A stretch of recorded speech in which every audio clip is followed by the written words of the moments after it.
Good afternoon. Crude oil prices on the international market are witnessing a steep decline barely hours after the United States and Iran agreed to a 2-week ceasefire to temporarily halt the war. The conflict had led Iran to restrict passage through the Strait of Hormuz, a critical choke point in the global oil supply chain through which about 20% of the world's oil passes. Over the past few weeks, as tensions escalated, crude oil prices surged to as high as $118 per barrel at one point, with fuel prices in Ghana increasing across the last 4 pricing windows. Currently, the lowest price for petrol in the country stands at 13.3 cedis, while diesel is selling above 17 cedis. Head of research here at JoyNews, Isaac Ofieje, is joining me in studio with more. Kofi, for context though, what was the price on the international market before the Iran-Israel-US war started? Well, I think the price has been below what we call fair value for a very long time, since the Russia-Ukraine war peaked it to around $95 per barrel. Before the war, it was around between, I think, $56 and $65 per barrel. Right, and right after, we saw the bombings in the Middle East, the prices went as high as $90 per barrel, went above 100. There was a point where it actually went above $120 per barrel. And so before the war, actually, prices were really below what we call fair value. And even because of that, government of Ghana projected that the year 2026, they saw fuel prices averaging $76 per barrel, but as we speak now, it's around $95, and even that is simply because of the comments from Donald Trump yesterday that drove the price down from $100 per barrel to now about $95 per barrel. There are those who are saying that this is just but a fragile ceasefire. Yeah. Let's assume that it holds, the 2-week ceasefire holds. What is the trajectory of fuel prices in Ghana? I think we're going to see a lot of fluctuations, especially on the world market, and that is really going to affect our ability to project, our ability to plan, because in the time series analysis of such indicators, you need some sort of stationarity for you to be able to predict. But we are seeing a lot of cyclical movement, especially anytime Donald Trump speaks, and that is really affecting the market and affecting prices. If we are seeing, if we are likely to see the ceasefire possibly hold for 2 weeks, what we are likely to see is that the market is still going to react to pockets of news, which will still be happening. Even with Donald Trump saying that a ceasefire for 2 weeks, we've seen that, Saudi's, East-West pipeline has been affected at the moment. Yeah. And that in itself is a bad news for the market. The market is reacting because in the morning, the crude price was selling around $94 per barrel. Now we are seeing it around 95.3. It has gone up or has inched up marginally, right? Yeah. That should tell you that we're going to see a lot of fluctuation. And that is not good for the local market because it doesn't really help us in our planning. For instance, if you look at the makeup of our price buildup, but there are a lot of things that we look at. And one thing that has saved the economy at the moment is because of the stability we are seeing in the exchange rate, because the exchange rate, the Brent crude price are the 2 important factors when you are actually building the price floor. And because the exchange rate has stayed stable, we've seen the price not going up as projected by some of the analysts who have actually spoken about this issue. But what is going on in terms of we not seeing stability, we not being able to forecast, is actually going to affect the local space, especially the price floor that we are going to set for the upcoming window. The fluctuations in itself are not so good because they don't give you a certain sort of, visibility in terms of forecasting, and that really affects the market. We are seeing some of the things that we look at in terms of the price build-up will actually affect, the price at the pumps. And we know the exchange rate situation, so the global crude oil price, which I've spoken about it, taxes and levies and profit margins. At the moment, what most industry players are focusing their attention on is the taxes and levies. Why? Because that is what government actually has, some sort of, control over. But if you look at what happened in 2025 when we sent ESLA back to Parliament to review it, majority of the taxes were actually combined, which means that it's going to be very difficult for government to say that they are scrapping some of the taxes, especially if you look at a tax like sanitation and pollution levy. Yeah. If you have to scrap it, it has to go back to Parliament for you to bring down the whole ESLA Act to actually bring out the sanitation and pollution levy like we did for the COVID-19 levy, which was actually woven into the VAT system. And people have also spoken about the Unified Petroleum Pricing Fund, but if you really understand what the UPPF does, right, you understand that this fund is very critical because it's the same fund that the presidency draws their budgets for petroleum from the security agencies or take the budgets from this UPPF, even NPA itself, and so that is very crucial. They are also spoken about the windfall that government may have gotten from the price going up as high as $100 per barrel. And we did the calculation and realized that if you look at the windfall in the month of March, we possibly would have gotten about $25 million dollars, and that is not really significant when you're talking about shortfalls. If you're asking government to scrap the 1 cedi additional levy on the export price of fuel, if they suspend it for a month, government is going to lose about 700 million Ghana cedis. That's also very big. And so at the moment, we understand that cabinet will be meeting, a decision will be taken tomorrow, and the meeting between the GPRTU and the Ministry of Transport will happen tomorrow. Definitely going to depend on what cabinet will take. But if you look at our budget for 2026, we didn't really make a lot of room for shortfall payment because even with power, what we are seeing is that this year, for instance, the amount budgeted for shortfall payments in the energy sector is the lowest I have actually seen in the last 10 years. That should tell you that this is a government that is not really, very heavy on shortfall payments, especially if you look at the finance minister's, posture about paying for shortfalls. We are currently paying for the energy we consume, where the 1 cedi additional levy is the one taking care of the fuel price we are using to power the thermal plant, which has actually given us some sort of stability in the power space. And so there isn't much of a breathing space or actually headroom for shortfall payment in the 2026 budget. And so any decision that will be taken by cabinet is going to be ad hoc. That's going to affect the finances of the country. We've already seen it in 2025. We missed our revenue target. This year, there are projections that we are likely to miss again, especially looking at the number of taxes we've had to, scrap, reducing the VAT, the effective VAT rate from 21% to about 20%, taking away the COVID-19 levy, and the number of taxes we've scrapped isn't giving government the needed fiscal space to be able to come in, to step in to actually do this.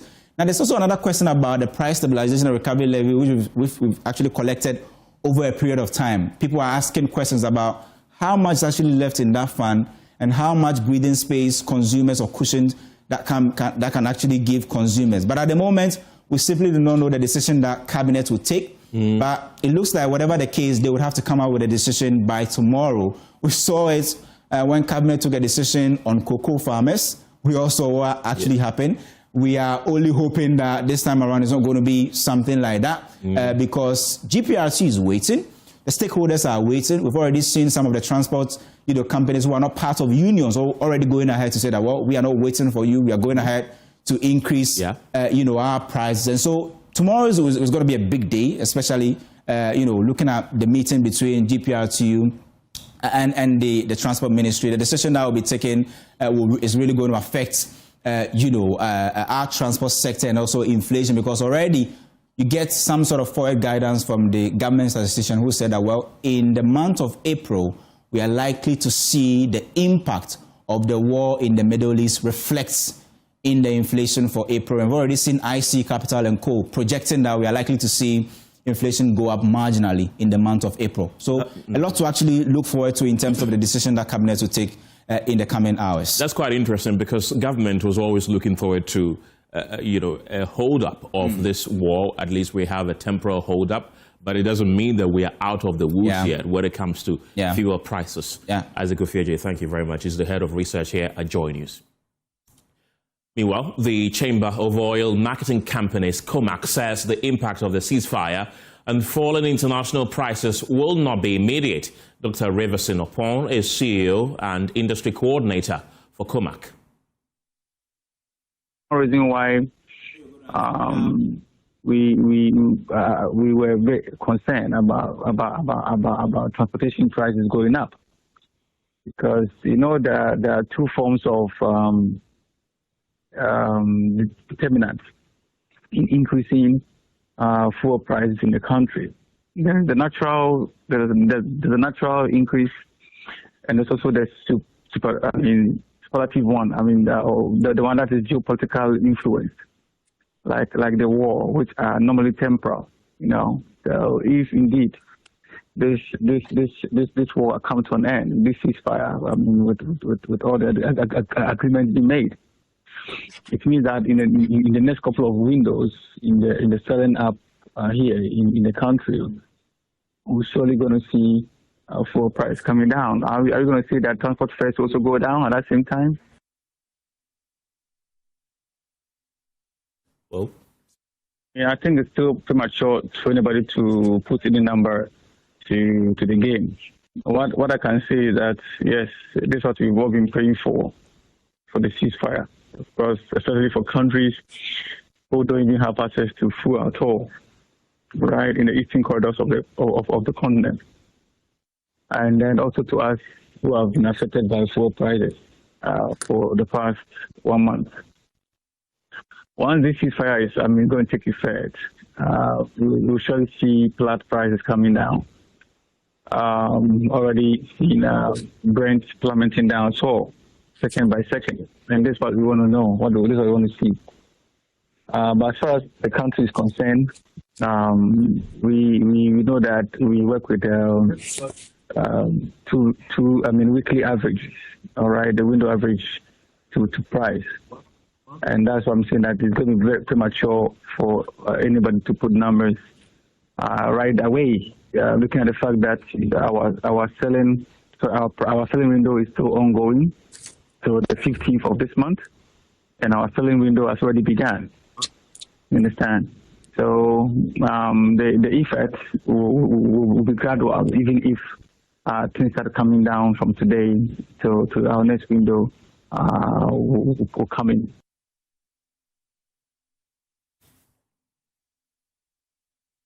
Well, so what does this temporary ceasefire mean for the world, and where is Africa in all of this? Joining me this afternoon is Dr. Vladimir Danso. He's a security expert and a former senior research fellow at the Legon Center for International Affairs and Diplomacy. Dr. Nanaya Mreku is an international relations expert, and Dr. Ishmael Holovo is also an international relations expert.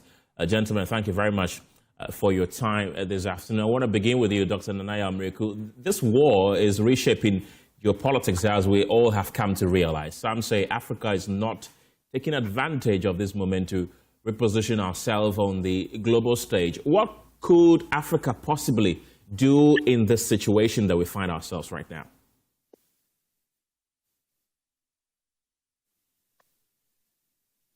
Kindly unmute your microphone so we can hear you. Yeah, my microphone is unmuted. Am I audible? I can hear you. All right. So good afternoon to your viewers, and thank you for having me on. I think that is interesting that you should ask what role has Africa got to play in the way geopolitics is playing out.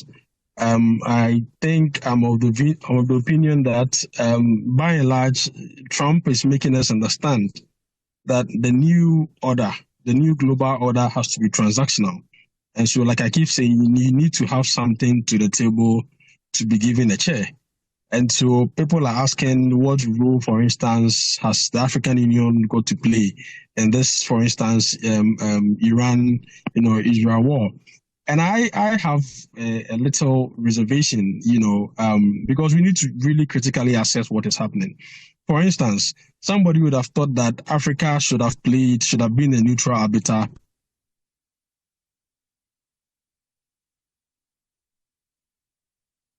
Hello?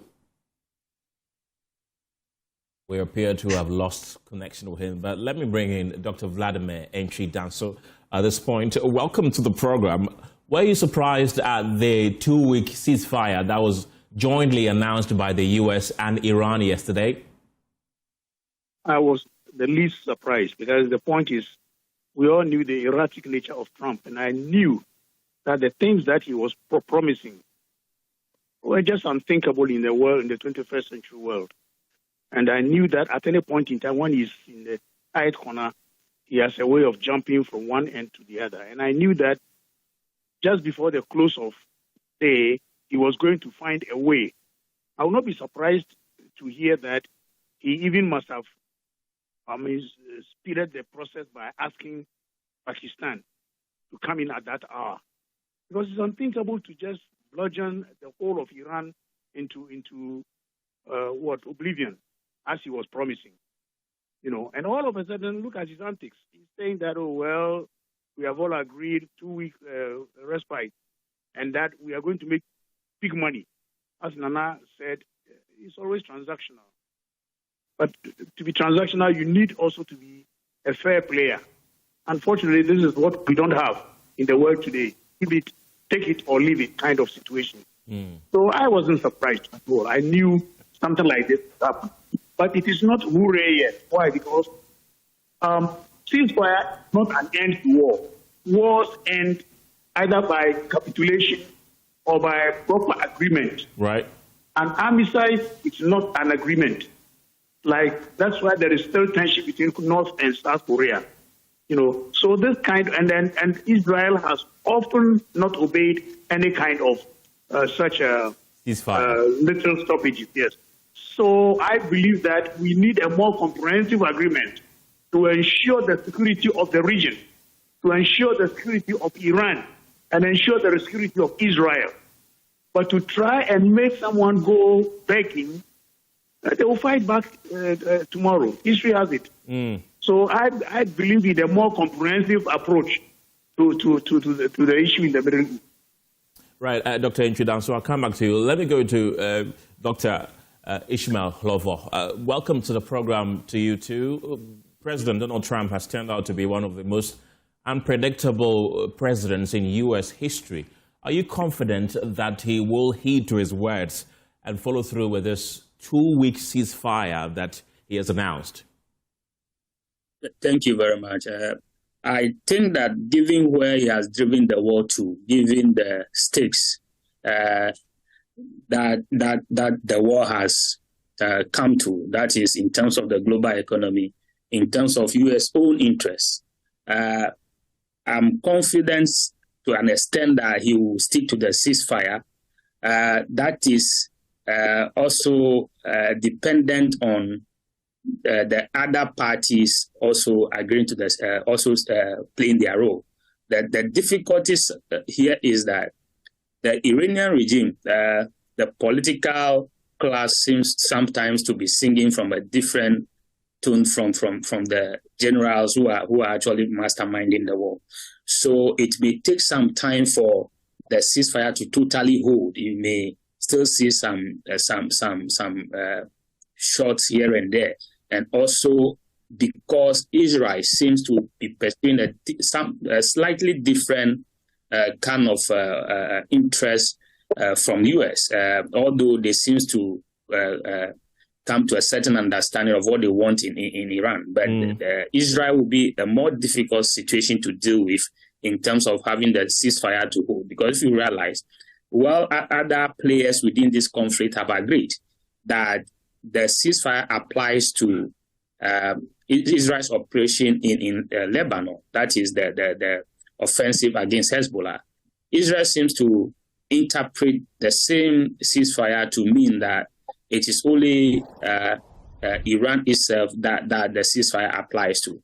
So it will take some level of activity on the part of the U.S. to try and convince the Israelis to also stick to the ceasefire. Because if the Iranians and the other parties to the conflict interpret this ceasefire to mean that it applies to Hezbollah and Lebanon, and Israel is interpreting narrowly to apply to only Iran, then the chances are that as Hezbollah and Lebanon come under more intense attack, then the Iranians will be left with no other choice than to also try and give some support to Hezbollah. So yes, for now we can say that it's going to hold, but a lot it's still very sensitive. But if I'm looking at Trump, highly unpredictable. But then again, he knows when he is pushed into a very tight corner.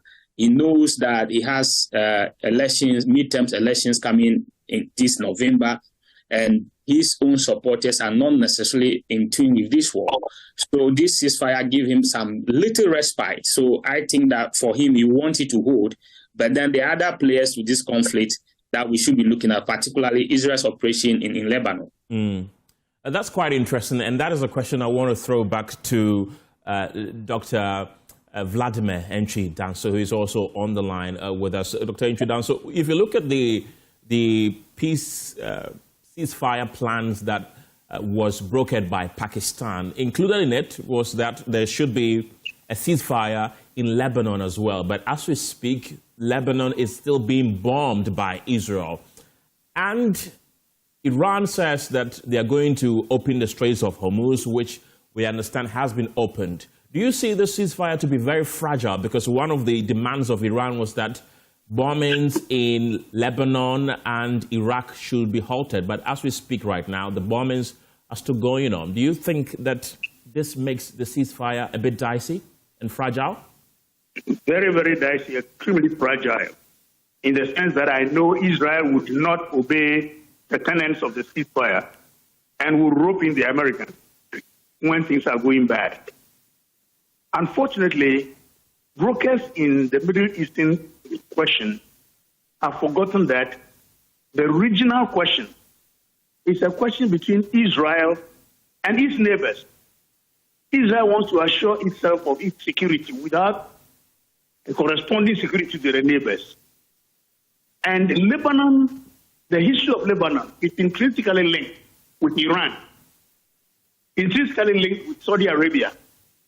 And so when you were talking about a ceasefire, and let's note that Iranians warned that an attack on its territory would mean an attack on the region, and therefore it will be a regional war. And that's what we have seen. So this ceasefire must be escalated one way or the other to include a comprehensive kind of agreement. Other than that, I'm afraid there's so fragile a thing that if Israel feels that it must do something to inure to their benefit, they would do it. Because they have an agenda. And it's not hidden. It's not a hidden agenda. They call it Greater Israel. And that's an irredentist approach to the Middle East question. They want to get territory up to the Litani River and beyond. They have taken the Golan Heights. They want parts of Syria, parts of Jordan. And all this is a big plan. They have already seized the occupied territories, including part of Gaza. And they are completely disobeying every rule of the United Nations. And that is what we must all watch. But the whole world must have a comprehensive assessment of the situation and come out with a complete plan that will make the Middle East a peaceful place. What Trump is doing is just for not even the security of Israel as such, but for the possible chance to get more oil, Venezuelan oil, Middle East oil, U.S. oil. Then the petrodollar will still hold. Right. What is happening is that the petrodollar is dying, naturally dying. But if he has more oil than any other person or other country, then the petrodollar will still be in vogue. But Dr. Echudanso, if anything, the U.S. has realized that Iran is not Venezuela, haven't they? They have, but they can still pursue it.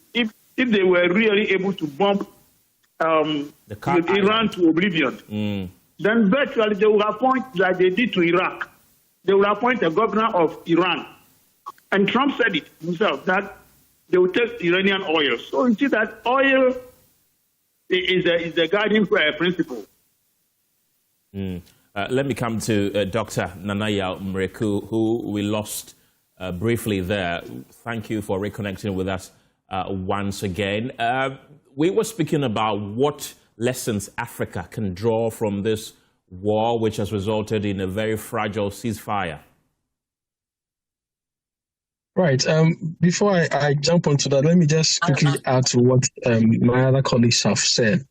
I think that the other indicator that makes this ceasefire very fragile will be the maximalist approach or the maximalist demands by the US and to some extent Iran. It looks as if there is no compromising grounds between both parties, because if you look at the 15-point plan that is submitted by the US and then the Iranian side, which is the 10-point plan that they've also submitted, these are the extreme end of demands by both parties. Yeah. And I hear negotiations should begin from 10th April. My hope is that at some point, even though they are the extreme side, at some point they are able to come to some middle grounds, some acceptance of working from the extreme positions.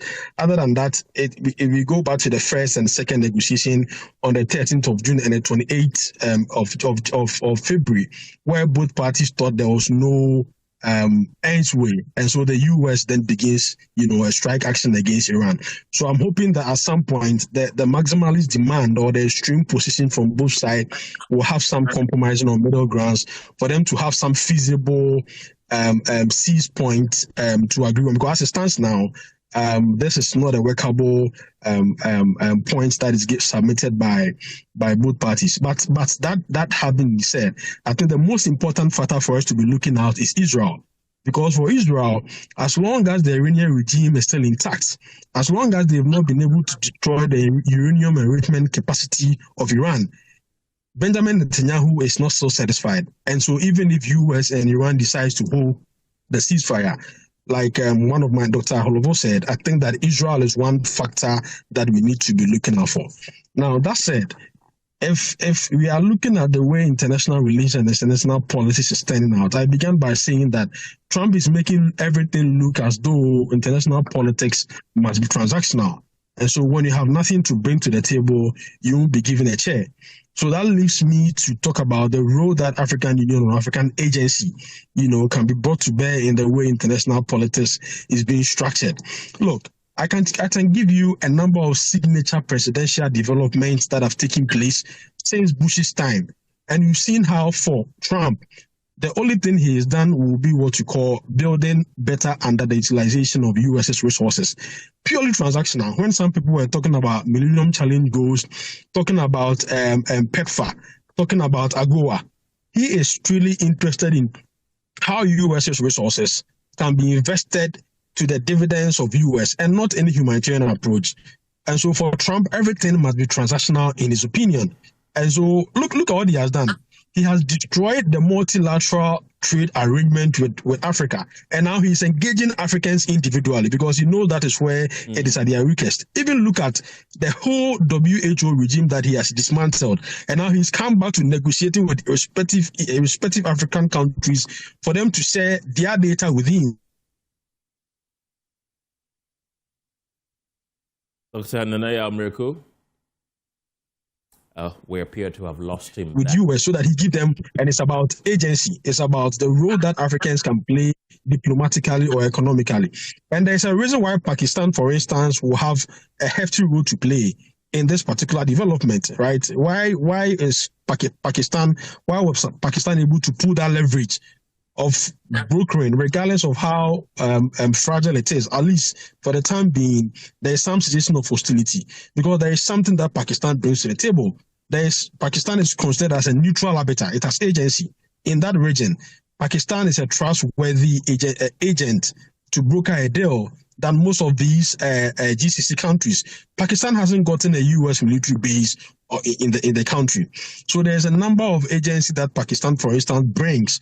That is not to say that the cessation of hostilities, the truce, the brief cessation of hostility is going to, endure. I think that the days ahead of us, the next 14 days are very crucial days, for us to watch. Let me come to you, Dr. Holovo. It's quite interesting because this will not be the first time the U.S. and Iran will be holding talks.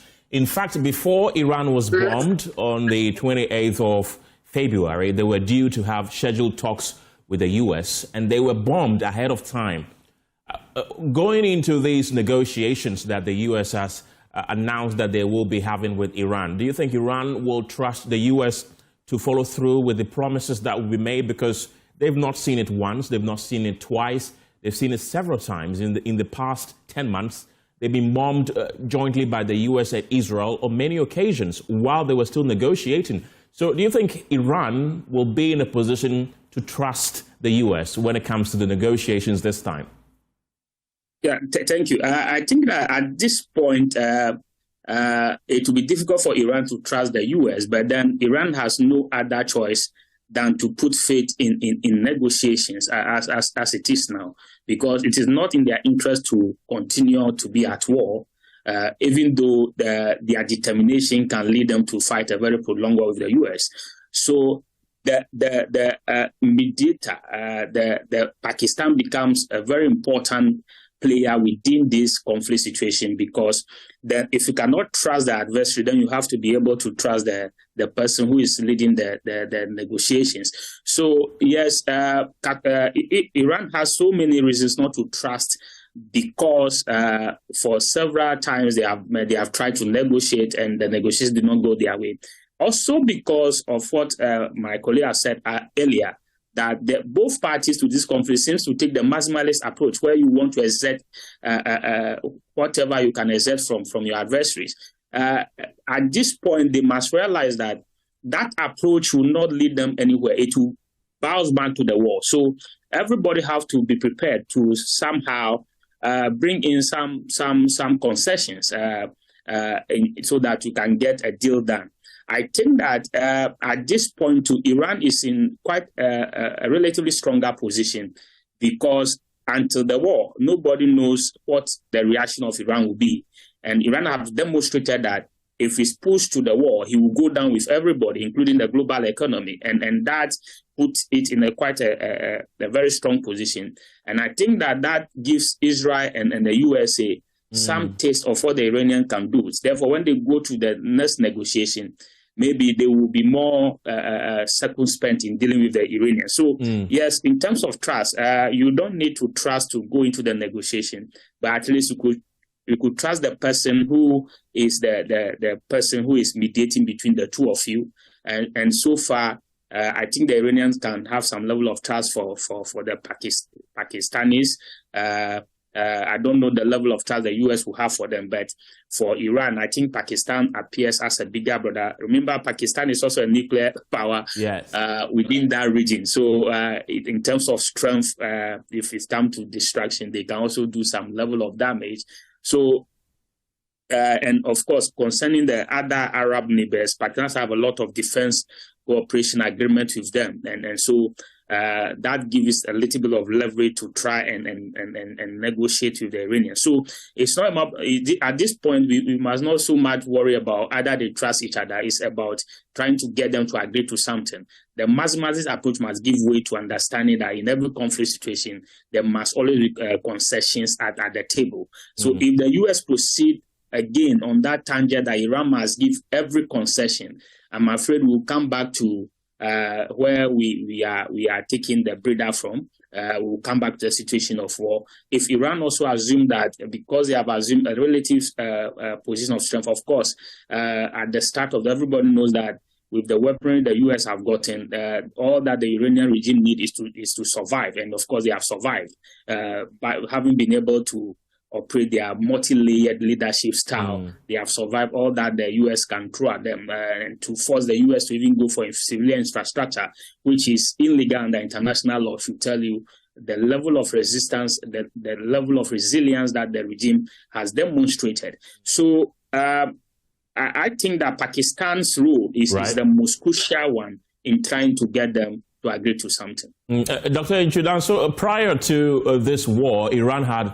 warned that if it is attacked by Israel and the U.S., it will be a regional war, and boy, did they hold on to that promise. Now they have a bargaining chip, that is the Strait of Hormuz, which was big on the agenda. It's the reason why we have a ceasefire right now. Do you think that going to the negotiation table, they can use the Strait of Hormuz as a bargaining chip again to demand for a permanent ceasefire, which they have always demanded?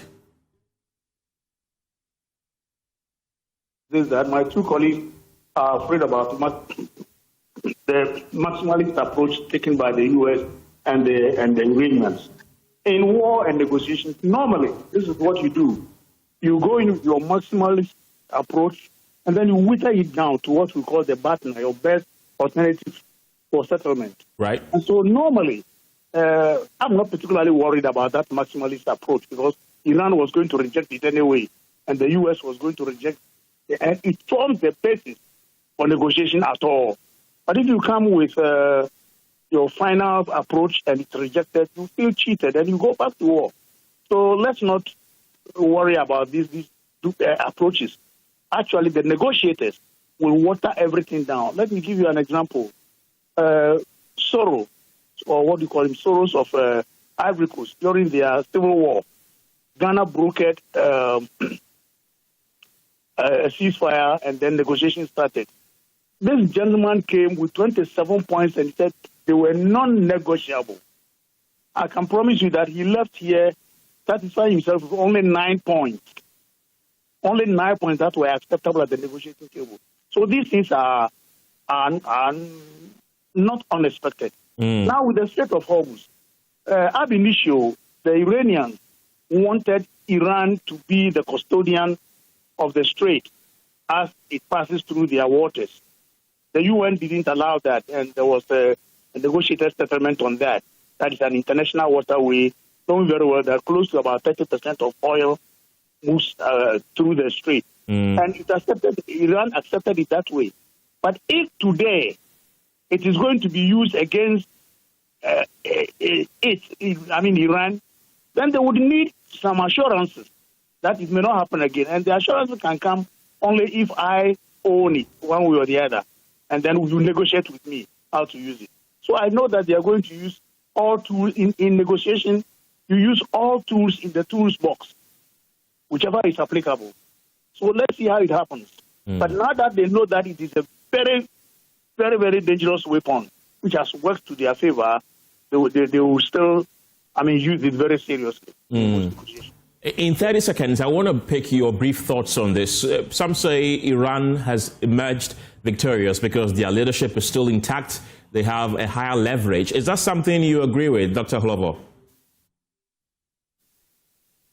I don't necessarily think it is that way. Of course, they still have the regime intact, but then again, if you look at the top leadership, that has been removed. That's a huge blow to the regime. Of course, the regime has the chance to reconstruct. So in other way, I think both parties went into this conflict and they must come to a realization that it's a conflict that they should not have entered in the first place. So I believe that both parties have lost out in terms of what they would have wanted to achieve. So it's not like, of course, Iran may have emerged still holding the regime intact, but then the damage that has been done to them is serious. So it's not a straightforward win for either party. Dr. Amreku, same for you? Well, I think that the party that has benefited from this particular conflict is Israel, in my opinion. It's true that Iran has most of it, Iranian Islamic Republic intact, right? But the point is that for Israel, this particular war would have set Iran back to so many decades of trying to develop or trace a step back to where it were. I think Israel will want more decimation, more harm to be caused to Iran, and Israel is not very, very happy with this kind of situation of hostilities. So once again, I think we'll have to wait and see what they do in the few days ahead of us, if you ask me. Dr. Inchudanso, do you hold a different opinion? Well, I think nobody has won anything. There are losses everywhere. Israel has benefited one way or the other by creating the condition where America is just supporting blindly, and therefore giving the way for Israel to do whatever it wants. If you call that a win, then I agree with that. But generally, everybody has lost. Nobody ever thought that any missile could hit Israel until Saddam Hussein hit it once with a Scud missile. And they now made the dome. Today, the damage in Israel is not being told. The story is not being told. And for me, that's also a win for Iran. And that they were able to keep the government intact and keep the Revolutionary Guard also intact, decentralize it. And they are fighting a war of, it's survival. And you can imagine that now they have learned a lot also. So that's a win somehow. So I believe that nobody has won. The world has lost. And we have lost bigly in the sense that the future of global wars is going to be one unpredictable. Any country with the power, with the sophisticated weaponry, will just pounce on any other country and call the bluff of the whole world. So it's about time. You asked the question, I think we didn't answer it very well. The African situation. I think it's about time Africa learned a lesson from this and speeded up the process of integration so that we can speak with one voice. When Europe, said go with you to America, you could see that America was shaking. And if Africa did, Australia did, Asia did, then I think we would have built a world that we wanted. We built one in 45, and it's being derailed fully by American, egoistic kind of politics. Right. Gentlemen, thank you very much. And as they say in wars, there are no winners. Dr. Vladimir Nchudanso is a security expert and a former senior research fellow at the Legon Center for International Affairs and Diplomacy. Dr. Nanaya Mreku is an international relations expert, and Dr. Ishmael Holovo is a security expert as well. Meanwhile, ahead of a crucial emergency cabinet meeting scheduled for tomorrow between government and transport unions, who are pushing for an increment in fuel prices, Energy Minister John Jinapor says the government will introduce measures to cushion the public. He, however, cautioned against demands that may offer short-term relief but create long-term challenges. Listen to him. Let's do it as we should not take short-term economic decisions that will hurt you, the ordinary Ghanaian, in the long term. That is not prudent economic management. Whatever support we can give you, let's do it as a government. Whatever cushion we can give Ghanaians in terms of petroleum pricing, let's do that. But let's be mindful that when we are taking these decisions, we do not end up hurting you in the future. And sometimes the cost that you incur from these political short-term decisions can be very, very significant. And so I leave you with the key three things that I talked about, that we want to ensure that the products are available. We want to ensure that we take steps to cushion you when it comes to prices. But finally, we want to ensure that even as we do that, we do not hurt the economy so that it comes back to bite you in the long term. That, for me, is prudent economic management. And I'm sure that with all of you, captains of industry, we've received some proposals from Seaboard, we've received some proposals from COMAC, we've received proposals from NPA. We are working with the finance minister, and I'm sure that we'll come up with policies and programs to the Ghanaian, but also ensure that we sustain the gains we've made when it comes. Let's talk politics now, because top MPP party officials and leaders are arriving at the party headquarters ahead of this afternoon's National Executive Committee meeting to review modalities for the party's polling station elections following a successful membership registration exercise earlier this year. Let's cross over now to the party headquarters in Accra for the very latest from my colleague Collins Frimpong. Collins, has the meeting begun, and who have you spotted?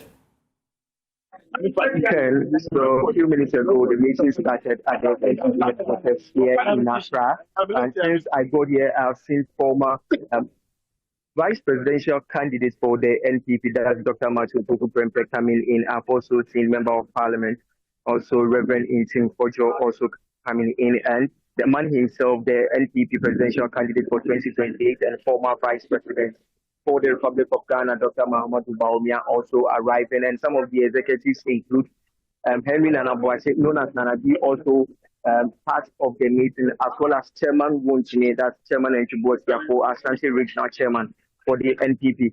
And they are all part of the meeting that is currently happening at the NPP headquarters here. And we've been engaging Chairman Wunchine once he arrived here, and what he told me was the fact that, the party started new registration exercise on March 13th. And on March 13th, they started registering a lot of people, new members, And this registration ended on March 31st. And with that, he also revealed that even though physically the registration has ended, people can continue with registering online. And once the registration has ended, those that will be taking part in the polling election will not be able to take part if you registered after the registration ended on 31st March via online. So then they will have to amend certain articles and clauses in the NPP's constitution. So that's what they are here today. There are a lot of recommendations on the table. So they are hoping that they will push the National Executive to also amend certain parts of the constitution to allow people who will register after the 31st March registration online to also take part in the polling station election. And also there are a lot of amendments or recommendations that they have made that they want the party to consider. So after the meeting, we will get to know whether the national executives have accepted those recommendations, or they've rejected them, or they will accept some or reject some. Collins Frimpong, thank you very much for bringing us the latest update from the NPP headquarters. Well, let's just stay with the opposition party and bring in the Deputy General Secretary of the party, Haruna Mohammed. Haruna, welcome to the program. So what is the agenda for today's National Executive Council meeting? Thank you very much. Good afternoon to your cherished viewers. Today's National Executive Committee meeting is an emergency meeting, and every emergency meeting has no agenda. Agenda is derived from when the meeting starts. Like your reporter have said, we've received several complaints. We are also in the data entering processes, and the National Executive Committee is meeting to take stock of number of issues aside those particular complaints and recommendations that have been made by the National Secretariat to the National Executive Committee. And for the point of correction, we are not amending the constitution of the party. We are amending the guidelines that were issued to allow certain doable actions to be executed. And it doesn't have anything to do with the constitution. The constitutional amendment process is clearly stipulated in how it's been done, not through a NEC meeting. So NEC is meeting on some of these particular issues. And when NEC ends, the General Secretary of the party will address the media and issue a statement to guide the implementation of some aspects of the guideline so that it can move into the election proper for the polling station and electoral area, as well as the constituency. But the meeting is beyond the amendment. There are other matters that is going to be discussed, which I cannot disclose because my boss will be doing a press or making a release on those particular matters when decision is made at the National Executive Committee. And will this meeting result in recommendations being given for the concerns that have been raised, or you're just soliciting for ideas on how to solve the issues? No, for ideas to solve the issues. It's clearly known the concerns that have been raised has been raised against certain items within the guidelines. And when concerns are raised at some of the lines in the guidelines, clearly there is a room for you to be able to mitigate them. And mitigation measures has already been looked at based on as the complaints come. As I'm talking to you, there are many other complaints that are coming with regards to some aspects of the recommendations and how people are carrying out the implementations. So all these matters that have come, solutions has been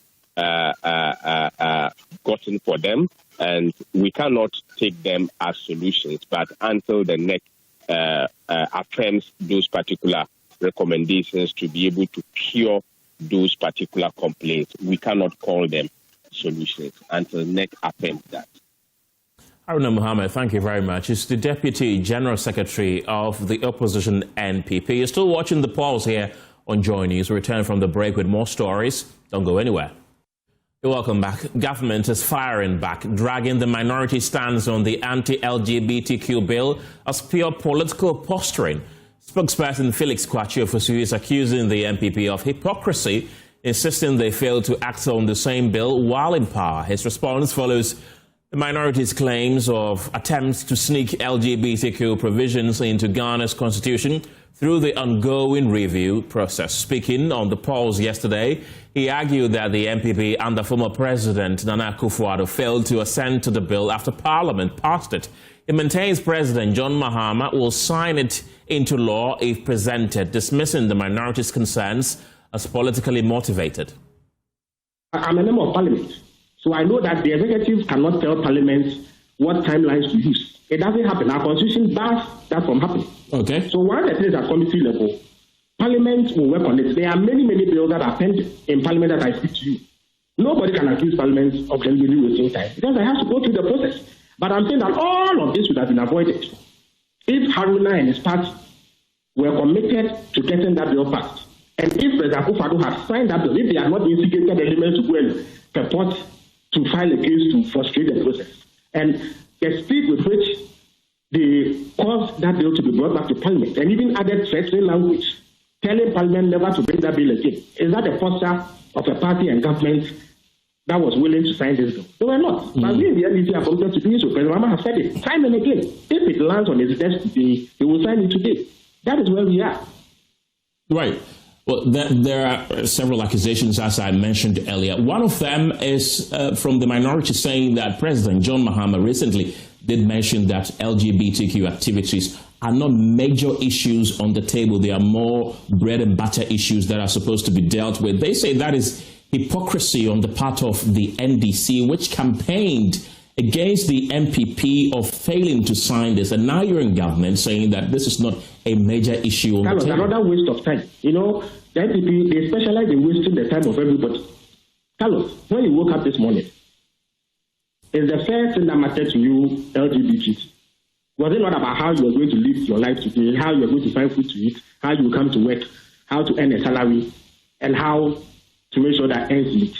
When you come to Ghana today and you list the issues that affect people, is that bill the number one priority of every Ghanaian? It is not. It does not. That it is not something that will affect when the time comes. That is what the president said. The president spoke with pointers. And Carlos, you have the tape of the president when he went to Philadelphia. Indeed, that is the place where he made that statement. In his interactions with the CSOs, he only referenced that statement he had made. That the West and other partners continue to have pressure for this to be done. And he says that as a country, the things that matter the most are the issues that affect the well-being of the Ghanaian. And how does the president saying this mean that LGBTQ is not important? Which president swears an oath to become president, and the thing that matters to him the most is LGBT? Is it not about the welfare of ordinary people? How to make sure that education is properly financed? How to make sure that health is properly financed? How to deliver good roads? How to ensure that security is top-notch? How to ensure that electricity, water, job creation for the teeny youth who are unemployed? How can anybody see that these matters are not important? And that if a president says these are his priorities, then he has to treat anybody. It simply does not make sense.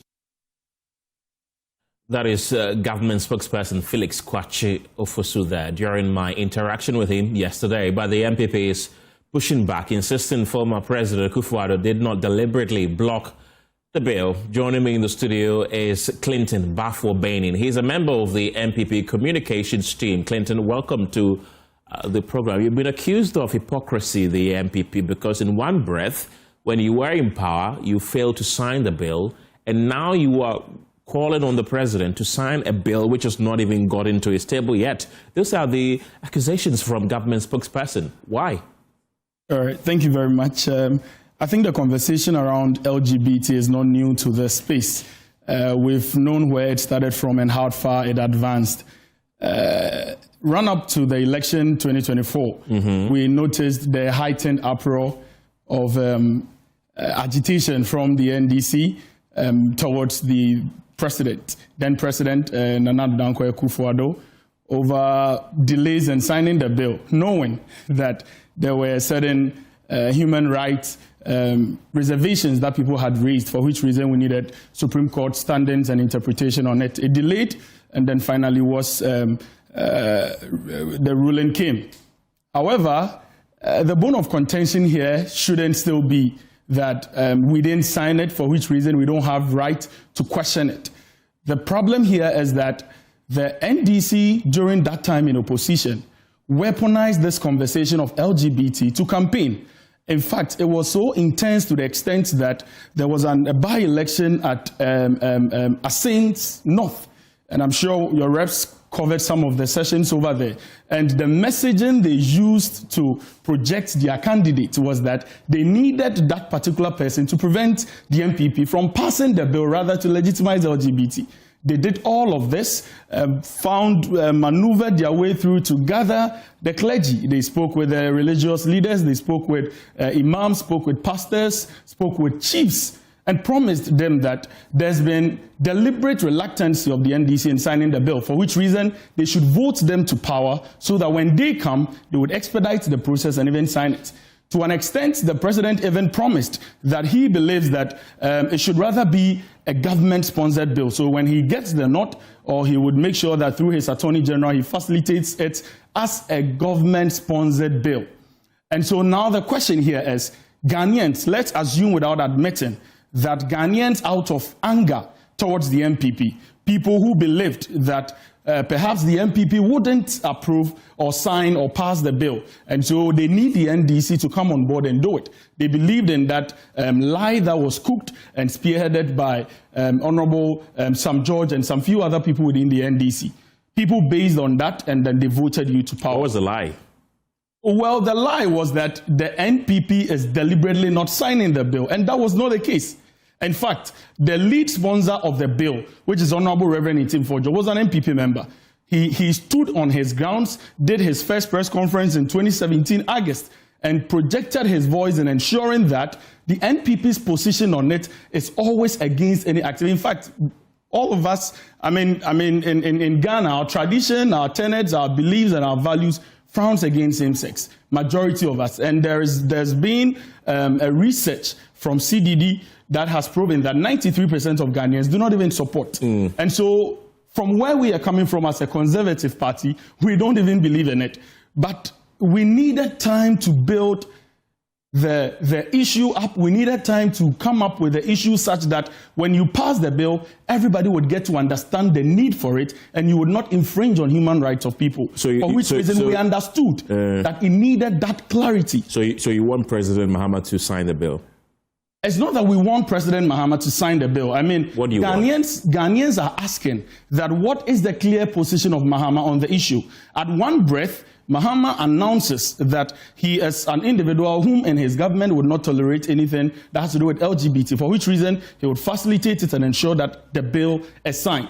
On the other breath, he holds a meeting with civil society in Jubilee House and says that the LGBT conversation is not a priority to us anymore because it's not a basic, there are basic needs that we are attending to. But I beg to differ that what are the basic needs? Basic needs is looking at education, right? It's looking at jobs, it's looking at health. And so if the basic needs are what you are prioritizing, how did we find tendencies of LGBT in the manuals of the senior high school students? That was an issue that came. We argued it out. Then the NDC kept on saying it wasn't true until we brought out the document. And there were clear definitions, different definitions of gender, sexual orientation, and sex, which basically was telling people that if you wake up based on how you feel, you determine whether you are a male or you are a female. And it could be even to the opposite sex. They came out to say that, okay, now they have admitted that there was an error. You allow such information to be integrated or inserted in a teaching manual. And interestingly, it was taught in the first week of the academic semester or academic term. So by the time we even realized and we were raising concern on it, it had already been taught. They said they have called it. And I'm telling you and your listeners that the media should follow up on it. That has those documents or those teaching manuals been called back? No, they are still there. The teachers are still using it. And so if you consider some of these posturing of the NDC, you are a bit concerned on where they really stand on the issue. And it's very problematic. Do you feel that the NDC's vociferous campaign about the LGBTQ activities in 2024 led to the defeat of the MPP? So there were a lot of, yes, exactly. So there are a lot of factors that influenced the choices of people in elections. Yesterday on Echo Season, I was listening to Echo Season, and then one reverend by name Reverend Charles Owusu, he raised similar concern on what you're saying, and he said that there are several reasons why people go to the polls to vote. For him, as a reverend minister, he went to the poll to vote for Mahama because Mahama had told them that he would make sure that when he assumes office, it would be his priority to prevent tendencies of LGBT from being practiced in Ghana, for which reason he will pass the bill and he will do it immediately. In fact, he placed urgency to the conversation. And now he's saying that he's been scammed. He is very disappointed. He's overwhelmingly embarrassed for standing up for Mahama on it. But the bill, getting to know the bill is still in Parliament, isn't it? Yes. So what then is the concern? The bill. So we need to look at the stages the bill has gone through within this 9th Parliament House before it is where it is today. As at March, latter part of February, the bill was introduced, if you are privy to that story. And the next day, when they were to appear to look at the order paper, that particular session was deleted. They questioned, by who? Well, that cannot be explained. It's a parliamentary proceeding, so it was deleted from the order paper. It was not listed anymore. So concerns were raised by people like the Honourable Eko Vincent. Concerns were raised by Honourable Reverend Itim Fojo on why the consideration of the bill has been deleted or taken off the order paper. And the majority leader rightly said that for so far as he's concerned, the bill has been passed, and so he doesn't know why we are to revisit the bill again. Then brought up the response from the president that gave clarity to the issue that he didn't even come to meet the bill. The bill never got to Parliament, and that because the 8th Parliament has collapsed and the government is no more, we need to revisit the bill again. Are we telling ourselves that the majority leader, the speaker, and the president didn't know this, or the majority leader didn't know that because the bill was not assented, it needed to come back to Parliament for consideration? And after that, it took 7 months until recently before it was reintroduced on the floor. And as we speak, even after it's been referred to the Constitutional and Legal Committee, there's not been any meeting to discuss the consideration of the bill. The sponsors have not been invited. And when you look at some of these procedural delays, it tells you that, yes, we want the bill to be passed, but the president has already passed his commitment to it. And the commitment to it is that he's not interested. He's telling us that he holds no interest in it, is not on his topmost priority. And if the president who is leading the government, whose person is the speaker, whose person is the majority leader, and they have been given overwhelming majority in Parliament, it's telling you that the bill is not his priority. It should tell you that they are not going to expedite the process. He didn't say the bill wasn't his priority. He said LGBTQ activities are not a major priority right now. The conversation it does not, because Felix has stated here yesterday that if the bill gets to the table of the president, he's going to assent to it. In fact, that was not even what the president said. The president had even promised I'm that... talking about Felix, who No, spoke to me yesterday. I'm saying that Felix is obviously speaking for the president. So if I speak on Felix's issue, I'm referring to some of the opinions of the president. The president had already said that for him, he doesn't even believe that we should look, he doesn't think that we should go with the private members bill. He thinks that the government should even own it, for which reason there should be a government-sponsored bill. What is the position of the president on it today? What is the position of the president on that particular statement that he made? Today, we are still wondering where Ghana stands. When they had the opportunity to join UN for the vote, you are privy to that. We abstained from voting. So you ask yourself that a government that did a lot of politicization, weaponized this conversation in opposition to advance their interest and want power. Now you have the room to now confidently tell the globe or tell the whole world that you do not subscribe to tendencies or activities of LGBT and you abstain from the voting. Where is the commitment to it? So if it is happening at that level, it should tell you that there will be certain intentionality to delay the facilitation of the bill. I asked you earlier if the campaign against MPP using the LGBTQ activities was one of the reasons why you lost the elections. Right. You said yes. Now, there are those who are saying that none of you care about the bill. neither MPP or NDC cares about it being signed. Who is saying that? Their commentary on social media. Of course. What are the commentaries? I just mentioned to you the Ghanaians. Who? I just mentioned to you that Ghanaians are not interested. Let me finish, if I may finish, because this issue has generated a lot of conversation, and the people who matter the most are the masses. The masses, there have been divided opinions about this. Some of the commentaries from the general public is that neither the MPP or the NDC is let me finish. Neither the MPP or NDC is interested in signing this bill. That is why the MPP didn't sign it. That is why the NDC is taking this position right now. You are all using this as a political advantage, and really all that you're doing right now is just a political charade. Is that it? So I think the clarity we need to give on the issue is that Ghanaians believed in a particular political party on this issue over the other because of certain projected information that had reached them during campaign time.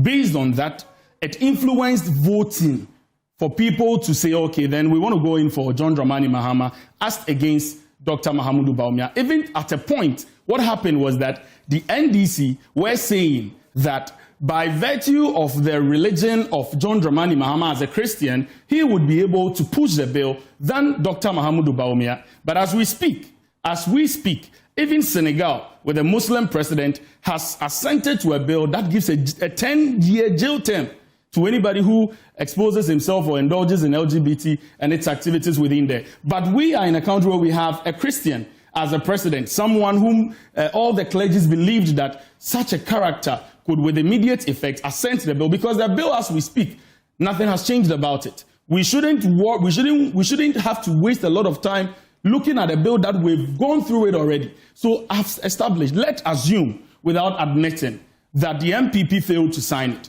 Based on that, people decided that, okay, let us give you the mandate because you've told us in your social contract, whether verbally or written, that when we give you the mandate, you would be able to get this signed for the Christian community, for the religious society, for the clergy to now be comfortable with some of these issues.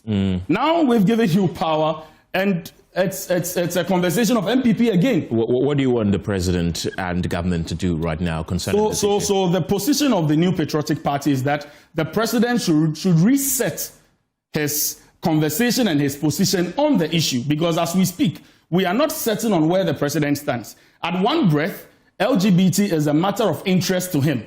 At the other breath, LGBT is not a matter of priority to his administration because there are basic needs to look at. But if the basic needs has to do with education, if the basic needs has to do with jobs or health, it is within the educational space that the tendencies have been integrated in the book. What I want to conclude with, Kufu, I know you want to draw the line out of it. What I want to say is that the NDC has managed its way to scam Galamsey issue. They've managed its way to scam the cocoa farmers. They have managed their way to scam Ghanaians on, we want to introduce taxes, we would find ways to build the revenue stream of the nation and what have you. And they have looked in the face of the clergy and they have lied to them. In fact, if Mahama has been able to do this, then surely I subscribe to the narrative by the man that says that Mahama would be a cat, truly, or the Ghana for cat, and he needs to make sure that he looks at the issue and he addresses it as he promised the clergy, he promised the chiefs, he promised the imams, he promised the bishops. And there are some posts from some reverend ministers on Facebook that are expressing their heightened dissatisfaction to what the president has done. I'm sure you say that the NDC has scammed Ghanaians on this. What have they done? They've scammed Ghanaians. How have they scammed anybody? If it is not a scam, why do you tell someone that if you give me the room to become a president, I would expedite the process and sign this bill? And the next moment you are telling them that it is not a priority to you. If we say government has enormous activities they are embarking on, and so if the government on its scale of preference doesn't prioritize LGBT issue, it should tell you how long it would take for conversations around it to come up even in parliament. As I'm saying, as we speak. In terms of priority right now, how high is the LGBTQ activities to the MPP? It is as high as it was during the opposition time. It is as high as it was when we were facing recovery post-COVID, and we needed to also attend to some of the basic needs. Right. They felt that as at that time, it was one of the important items that the government needed to focus on. So it was important as at then. If it was a priority as at then, it should be a priority to them, because it was a social contract they made with the people. They are 2 years out of government. We don't know how the next year would be. We don't know how the final year would be. If it is not a priority to them today, then perhaps they have truly scammed them. And as I said, Mahama or the Ghana for Kabibri. Clinton Baffour, Benny, Yes. thank you very much. He's a communication team member of the opposition MPP and also works closely with the Asin South MP, John Intim-Fodjo. Away from that, the Ghana Civil Society's platform on the Sustainable Development Goals, together with partners advocating for access to critical family planning commodities, is warning of an emerging shortage across parts of the country, a situation they say could lead to increased maternal deaths, unsafe abortions and unintended pregnancies. At a press briefing, the group revealed that essential family planning supplies and other medical products valued at $1.6 million have been stuck at the Tema port since 2024. They attribute the delay to administrative and clearance challenges, raising concerns that the commodities risk expiring next year if urgent action is not taken. Advocacy coordinator at Maristobes Ghana, Henrietta Ketchri-Atta, outlined 3 immediate steps the government must take to ensure the swift release of the consignments. Anodame has the details. We must not allow this to remain an abstract administrative discussion. Behind every month delay, there is real consequences for real women across Ghana. Stockouts at health facilities. National and regional medical stores continue to decline at existing stock are used without being replenished. When regional stores run out, they cannot supply district facilities. These facilities run out. When these facilities run out, the nurses who should be providing a contraceptive injection, an implant, or an oral pill simply does not have the commodity to give. The woman walks away empty-handed. Unintended pregnancies will rise. 2022 shows that 23% of women still have an unmet need for family planning. Many of these depend on public sector facilities and their primary or only source of contraception. When public stocks run out, these are the women who have nowhere else to turn. Unintended pregnancies are the predictable and preventable consequences of contraceptive stock out. Unsafe abortions will follow. Research from the Ghana Maternal Health Survey shows that approximately 23% of pregnancies in Ghana result in abortion, with 64% of induced abortion being unsafe. Stockout in contraceptives lead directly to higher rates of unintended pregnancies, which leads directly to higher rates of unsafe abortions, which leads directly to preventable maternal death and morbidity. This is a cause and effect chain that we know with certainty. It is a chain that every week of delay makes it more likely.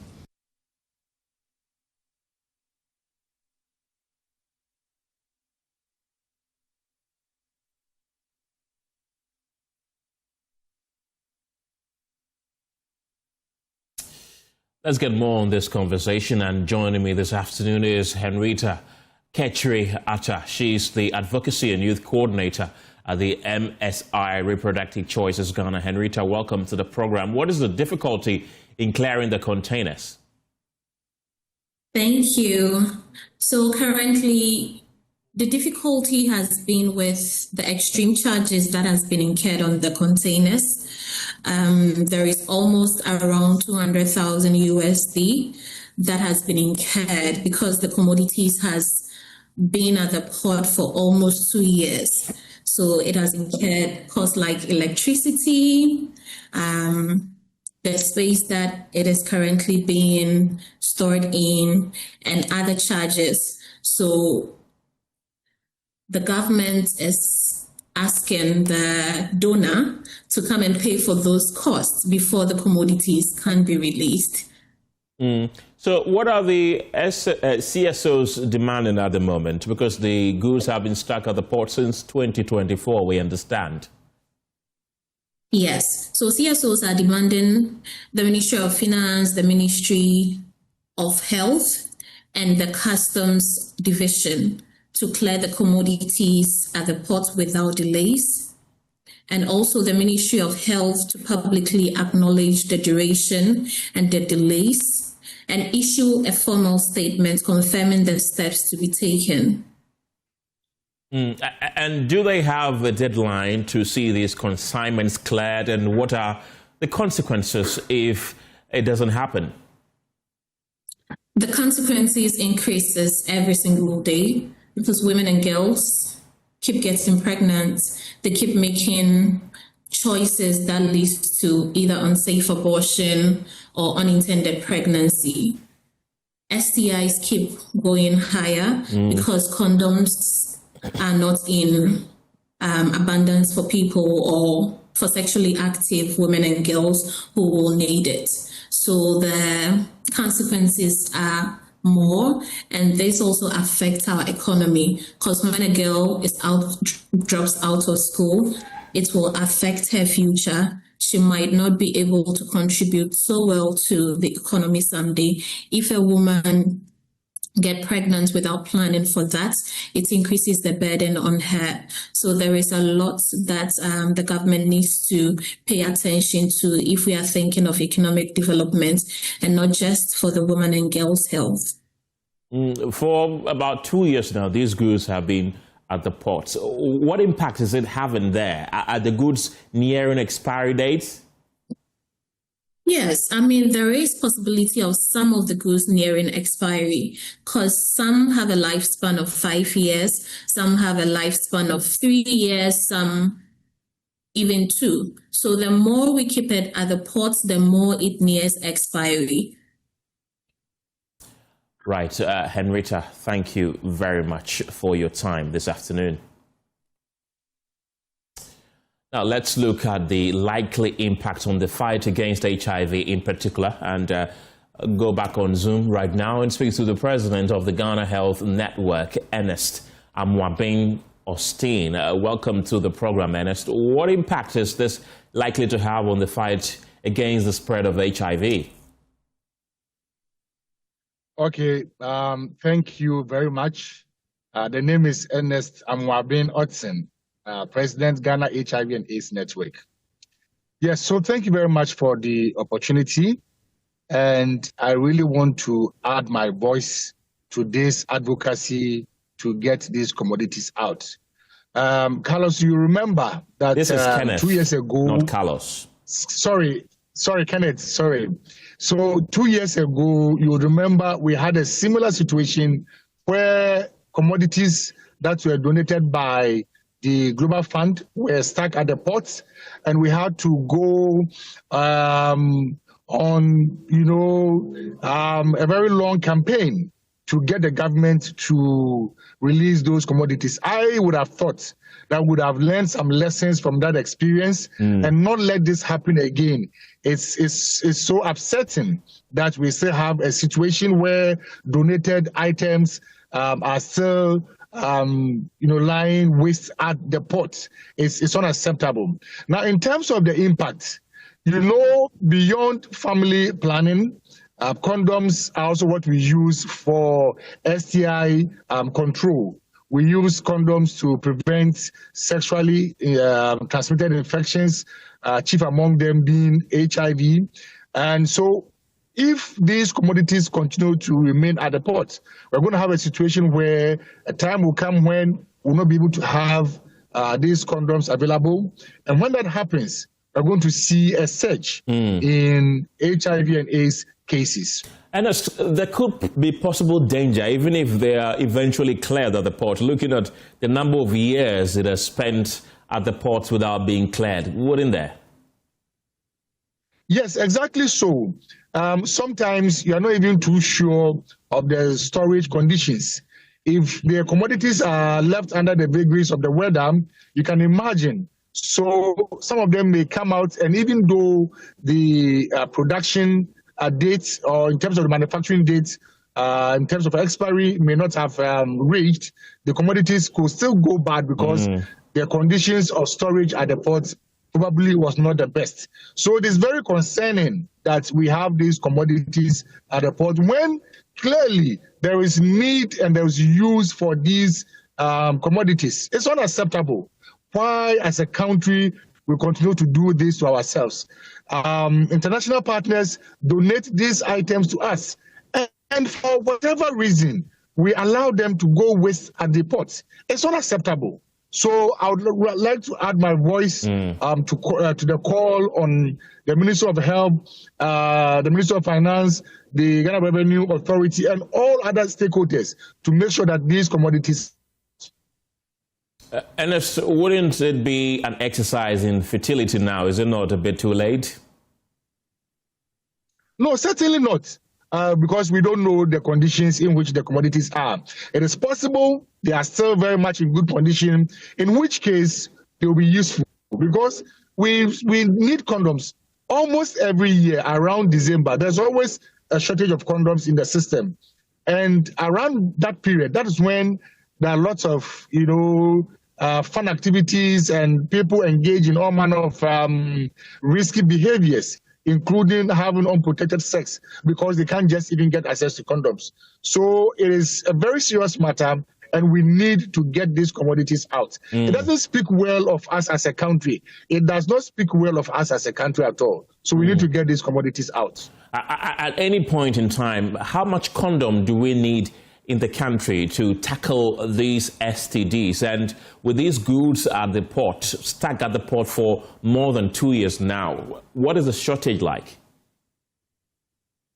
Well, I think the Ghana Health Service, the Family Health Division, they can give us accurate figures, because I know they do quantification every year to determine how much condom we need and how much condom is used and all of that. So the Family Health Division of the Ghana Health Service, they can give us accurate data on condom usage in the country.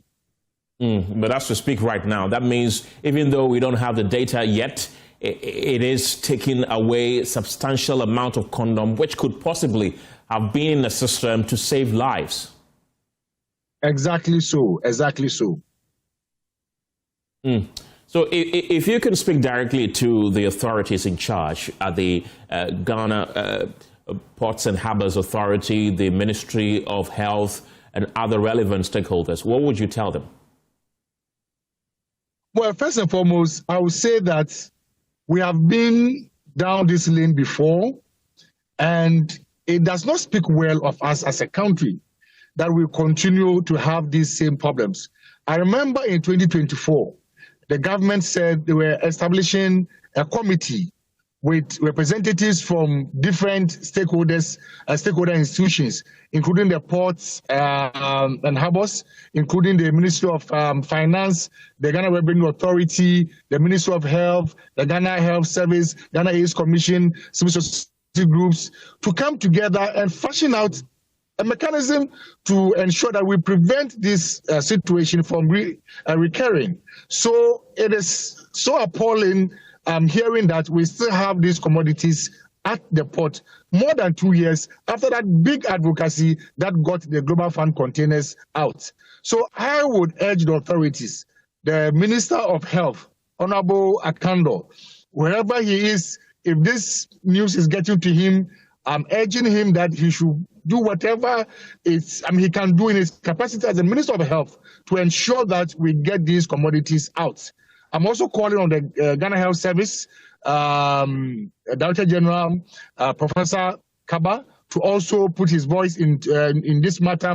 They should all ensure that we get these commodities out, because, as I keep repeating, it does not speak well of us as a country. Ernest Amwabin Otin, thank you very much. As the president of the Ghana HIV and AIDS Network, we've tried to reach the Ministry of Health for comment on this particular issue, but have largely been unsuccessful.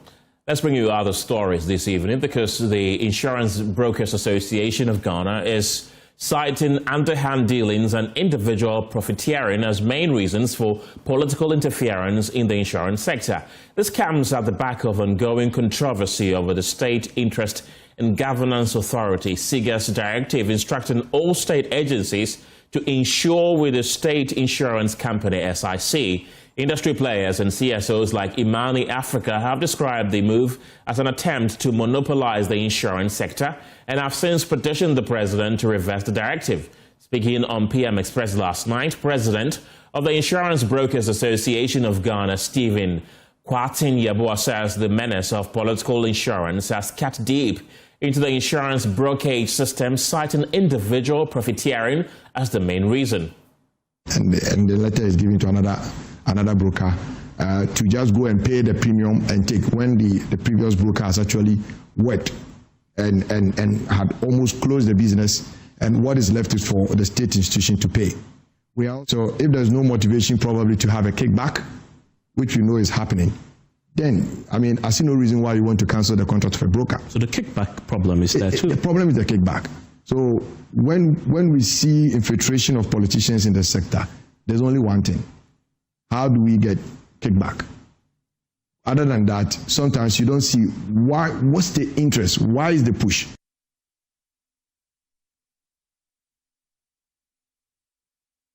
We've also been hearing from the managing director for SIC Life Insurance, Solomon Chumberima, who insists the push for what he describes as partnership with the state entities has become necessary to make the SIC profitable and meet their performance contract with SIGA.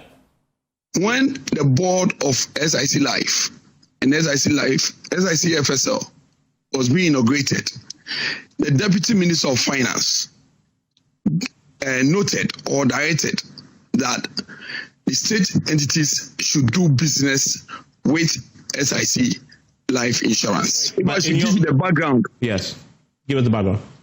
You know, all the SOEs, we undertake contract with SIGA. So every year, we sign contract with SIGA. And during your negotiations of the contracts, SIGA expects of you a certain performance level. So during our negotiations, SIGA directed or wanted us to do about 20 million Ghana cedis, dividend. Then we said, well, it's not above us to do 20 million Ghana cedis, but we need to do business among ourselves so that we can realize these funds or revenue, out of which we shall pay the dividend to government. As we speak now, the private sector is holding far more businesses belonging to the state than SIC. They have all been renewed and they are holding them. We are holding just a little. The little that we are holding, we are even shared with the private sector. There is no issue with Ghana Insurance Association regarding this petition. The Ghana Insurance Association met with SIGA and I was present for clarification on the so-called directive. And Professor White made it clear to us that state entities are not involving SIC Life in businesses.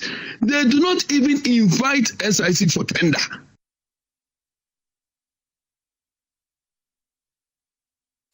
A procurement expert has also warned the SIGA to renounce its directive and saying that it could spell doom if the state goes ahead to make SIC the sole insurer of government entities. The point is, insurance is all about mitigation of risk. Okay? Once the risk crystallizes, it can even collapse a small insurance company or even SIC. SIC is ensuring everything around. Do they even have the capital adequacy so that they can clear everybody? They can't. So all that I need to say today, the professionals, there is not only third-party insurance for our vehicles, comprehensive, and let me tell you something. Do you know that almost all the vehicles owned by government, they are not comprehensively insured? They are not. Let's head to the presidency, where President John Mahama has raised concerns about the increasing complexity of global health challenges, urging world leaders to move beyond pledges and take concrete action. Speaking at the One Health Summit in Lyon, France, where he co-chaired the event with French President Emmanuel Macron, he called on global leaders to turn discussions into meaningful results that benefit individuals, communities, and the environment. Your Excellency, President of the French Republic. Commemorating World Health Day, the summit brought together heads of states and government and a broad mix of international stakeholders, including representatives from regional and global organizations, academia, civil society, and development banks. In his remarks, President Mahama, who is also the founder of the Accra Research Initiative, stated that Africa is experiencing a shift in its disease burden, with non-communicable diseases contributing significantly to death, even as patterns of infectious diseases continue to change. We must also take note of the changing disease burden in Africa, including the explosion of morbidity in non-communicable diseases. In Ghana, non-communicable diseases today account for 42% of all mortality. Infectious disease burdens also are changing, are varying. And so we must take note of all this. He emphasized the need to advance health equity, noting that the global community must guarantee equitable access to financing, technology, data, and innovation, whilst helping countries develop resilient systems to effectively prevent, detect, and respond to health threats. We need to enhance research and knowledge sharing. Additionally, we must support countries in building resilient systems that can prevent, detect, and respond effectively. Although we have frequently discussed this, we have been slow in developing the necessary infrastructure for delivery. Let's muster the political will to integrate our fragmented regulatory environments and let Lyon be the turning point. Today, however, I wish to make 3 calls to action, and I hope we can all commit to these immediately. First, let us shift from commitment to action. The period of declarations must come to an end. The moment for coordinated effort is here, and let us start from Lyon. President Mahama is expected to later today hold bilateral talks with President Emmanuel Macron. The discussions between the two leaders will focus on strengthening Ghana-France bilateral relations and exploring cooperation in areas of mutual interest, including health, education, trade, investment, and regional security. The Judicial Service says it has endured political upheavals, constitutional suspensions, and public criticism over the decades, but has remained central to protecting Ghana's democracy and rule of law. Speaking at a press briefing in Accra, Justice of the Supreme Court and Chair of the 150th Anniversary Planning Committee of the Service, Richard Ejefrimpong, says the court's journey since its establishment in 1876 has been challenging but resilient and essential in maintaining the political stability in the country. The evolution of the court has been checkered, challenging, yet enduring. The court has not been spared the misfortunes of political hostility, military interventions, featuring suspensions and abrogations of constitutions, societal criticisms, even condemnation, some fair, others unfair, and in some instances, extraordinary legislative realignment. In all this, however,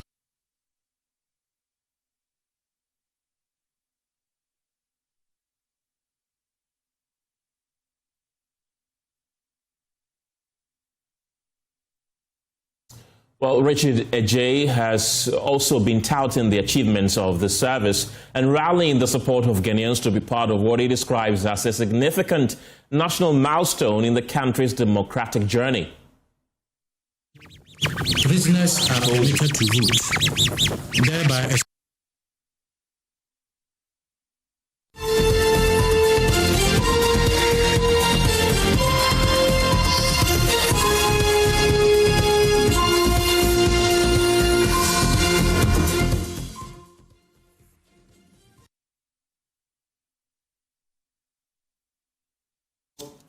1/3 of tourist sites in Accra could be lost to coastal erosion and rising sea levels, with the Osu Castle among the most vulnerable. The sea is steadily eating away at the castle, a factor that influenced the relocation of the presidency to the Jubilee House in 2013. Today, the erosion continues, and experts warn the historic monument could collapse within the next few decades. Emmanuel Jivenu reports in JoyNews series When the Sea Comes Home. The sea is closing in on one of Ghana's most important historical landmarks, the Christianball Castle, also known as the Osu Castle. Every wave eats away the land. The shoreline may soon vanish completely, leaving land and sea merged. The Osu Castle still draws tourists, people eager to connect with its past. 24-year-old Henry Asiboya is visiting the castle for the very first time. He is a lover of fashion. He is not just at the castle to learn, but also to capture its beauty as a backdrop for his pictures. I've heard about Osu Castle, so I decided to come and see where they used to keep the slaves, then they will later transport them to overseas. So I decided to come and then take a tour, then have a good background for my fashion photos. Oh, okay. So that's what brought me here. Okay. What Henry sees today is very different from what others have seen over the years.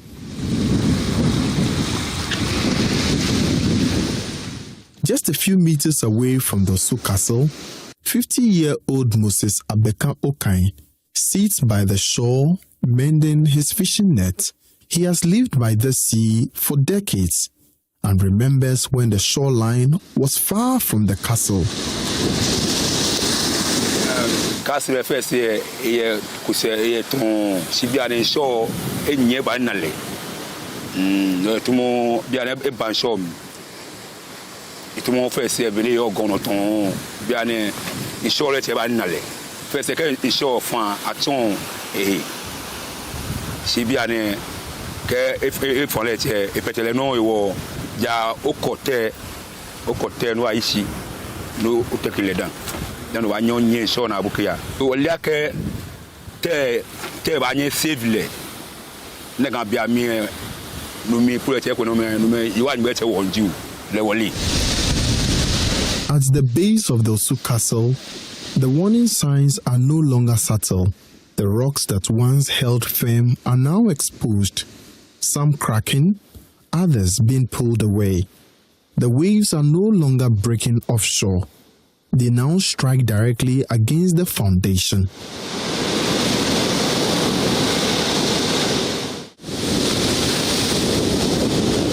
At my visit in 2023, there was still a visible stretch of sandy beach between the sea and the castle. I could stand and walk in that space without difficulty. 3 years later, that buffer is almost gone. Sea level rise is projected to increase in the future, and this will have a significant effect on the coastal systems and the shoreline behavior. Our study revealed that out of the total number of tourism facilities at risk in Accra, 1/3 cannot physically withstand the event of sea level rise hazard due to their proximity to the shoreline. For centuries, the Christianball Castle was the seat of government. From the colonial era through independence and into the Fourth Republic. But in 2013, the presidency moved to the Jubilee House. Coastal scientist Professor Kwesi Epieni-Addo says advancing coastal erosion played a key role in that decision.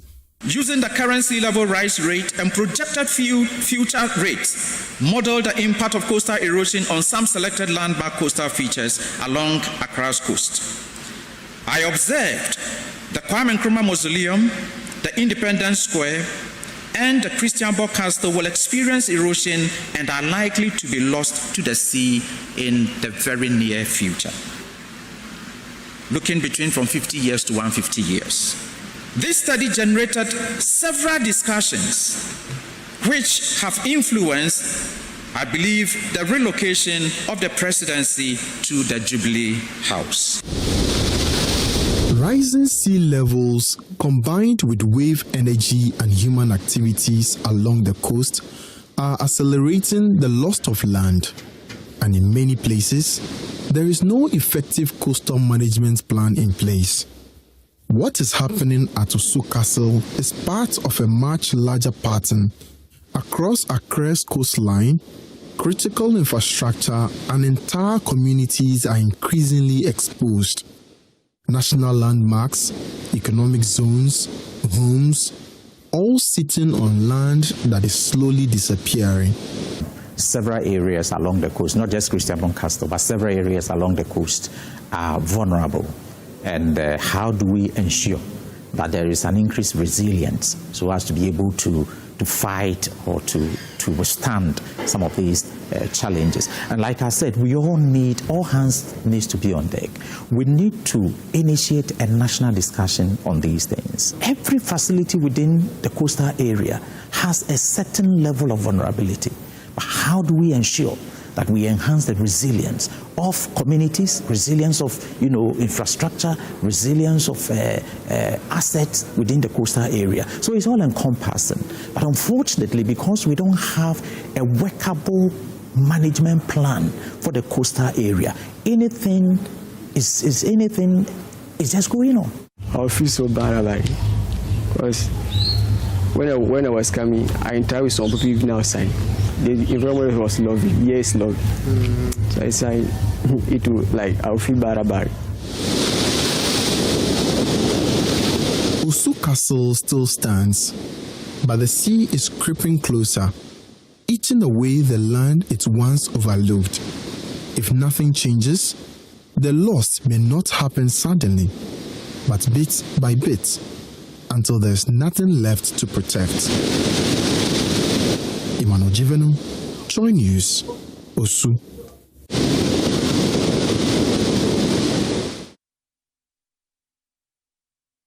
Well, there are some things you assume will always be there. The sky, the soil, the mountains that watch over your childhood. But in Techiman, those mountains are disappearing, track by track, blast by blast. And with them goes the region's shield against climate crisis. No more cool breezes, no more steady rains, only heat where balance once stood. In today's Climate Evidence, we ask a simple question. Who is eating the Bangalore mountain and why aren't we stopping them? Take a look.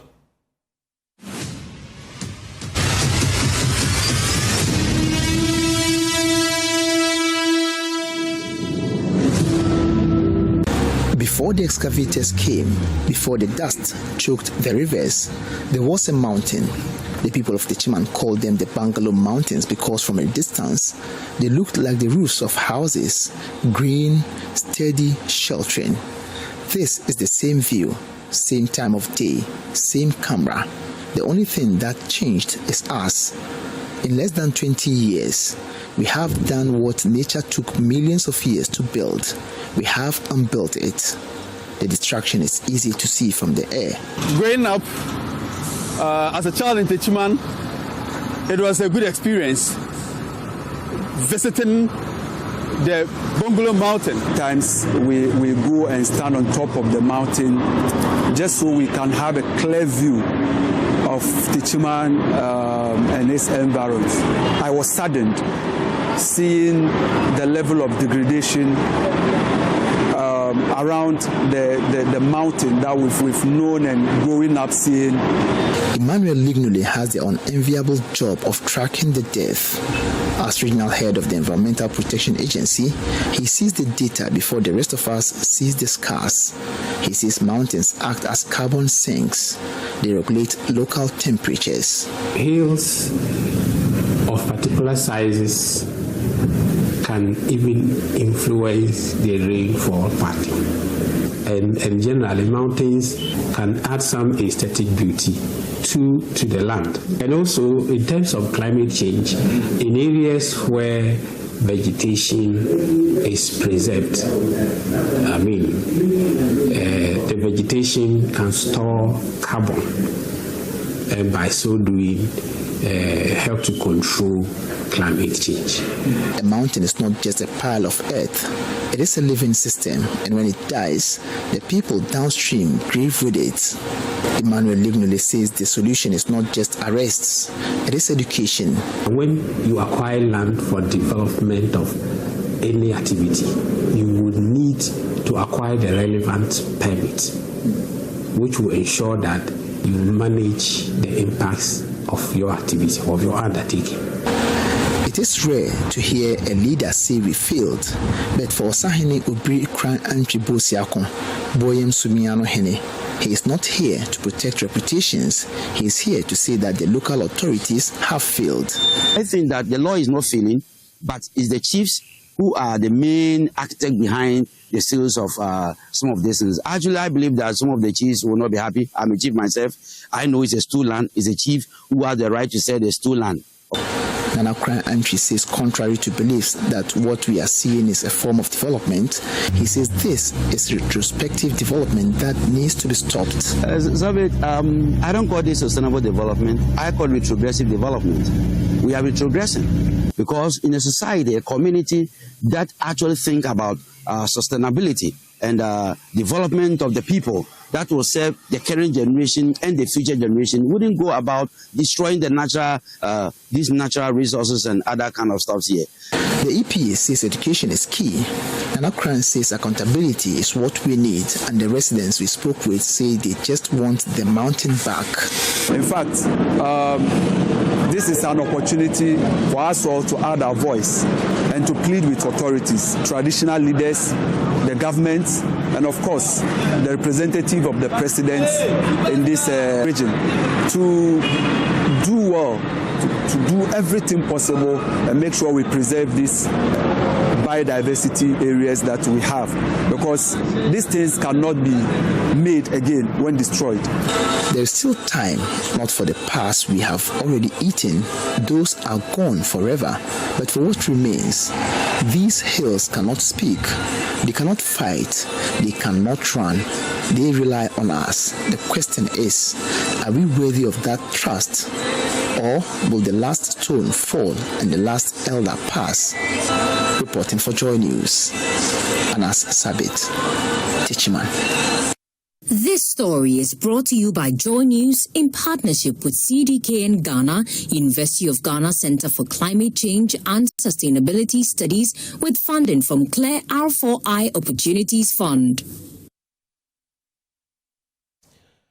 In recognition of an exceptional career dedicated to law and public service, the UPSA Law School presents an honorific lecture and lifetime achievement in law award in celebration of Chachu Chikata, astute lawyer, legal luminary, public sector management expert, and academic, taking place on Wednesday, the 15th of April at 3 p.m. GMT at the Kofi Ohene Auditorium. The event promises to be an evening of celebration, extolling the awardees' excellence and impactful contributions to the development of law, the legal academy, and public service in Ghana. You are all cordially invited. For more inquiries about the program, you can contact 024-534-7946 or all social media platforms of the UPSA Law School. See you there.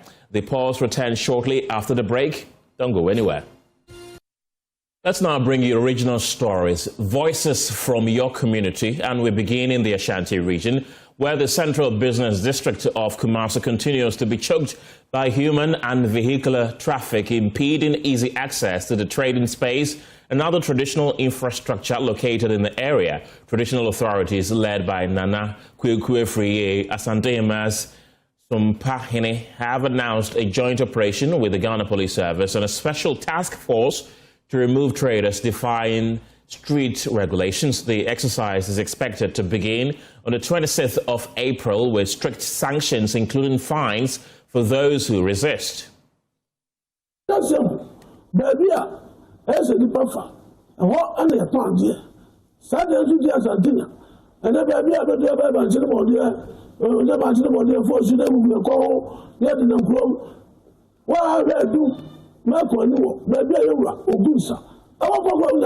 Places dedicated as walkways are now occupied by hawkers. Just take a look at a doom where Asantehene pours libation. You won't even get space when you get there.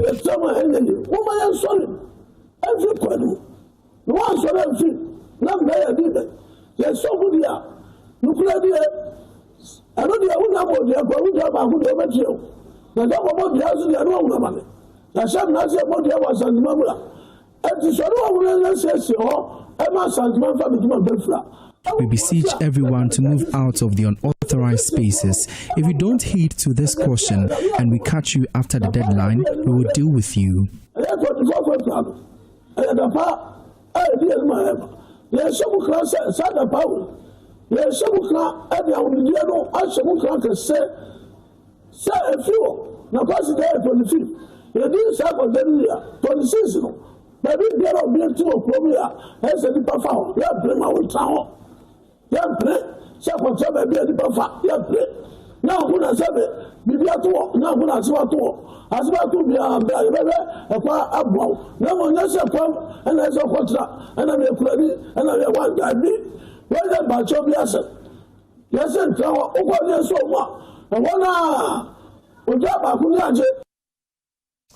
Key stakeholders in Ghana's peace and security architecture have renewed calls for stronger collaboration to address the growing threats of violent extremism, particularly along the country's northern borders. The call was made at the 7th Northern Ghana Security Dialogue held in Bolgatanga under the Strengthening Systems for Resilience Against Extremism project, an initiative being implemented by the Star Ghana Foundation. Albert Sori reports. The two-day engagement brought together representatives from regional coordinating councils of the 5 regions of the North, civil society organizations, and faith-based groups to strengthen coordination in peace-building efforts. A key focus of the project is to improve cross-border relations, particularly amid rising insecurity in the Sahel region. As part of this effort, civil society organizations from Togo and Burkina Faso participated in discussions aimed at identifying shared challenges and exploring joint interventions. The Northern Ghana project manager for Star Ghana Foundation, Frederick Nuriteg, spoke to JoyNews. This has been going on since 2023. This is the 7th edition that we are having, where we are bringing together over 20 CSOs from Togo and Burkina Faso.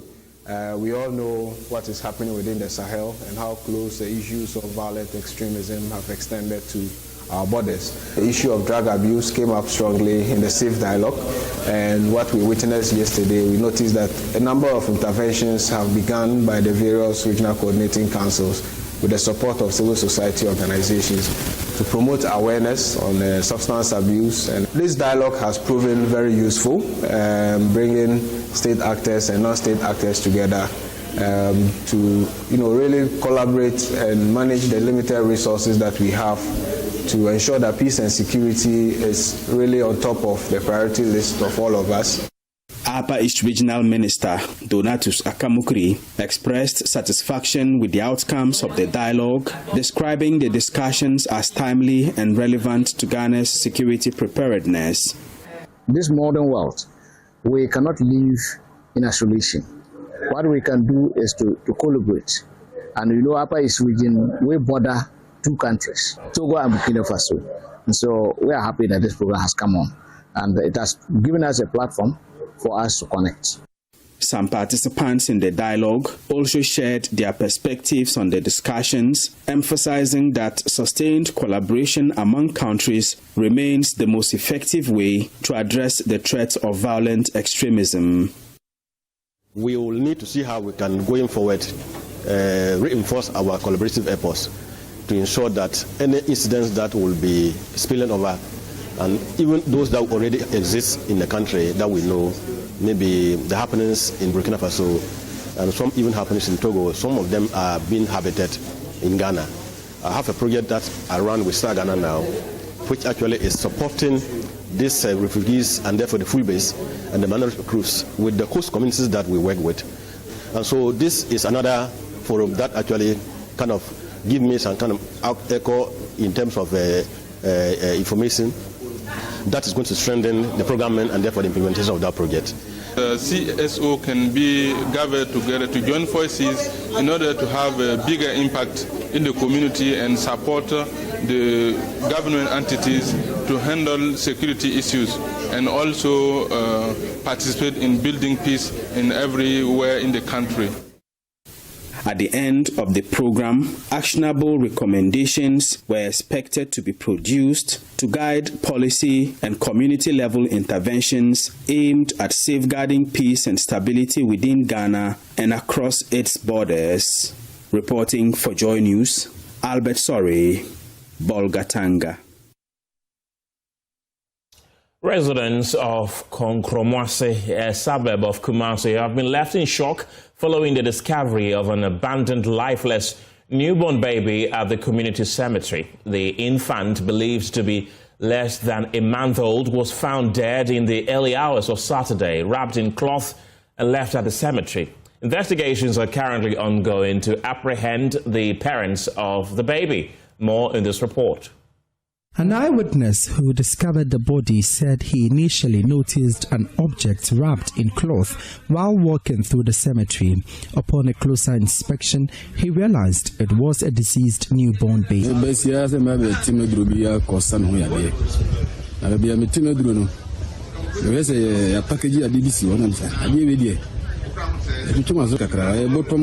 I came to the cemetery to find some medicine I normally use. In my search, I saw a certain sack, which I went to see and found out there was a newborn baby and has been left in a cemetery.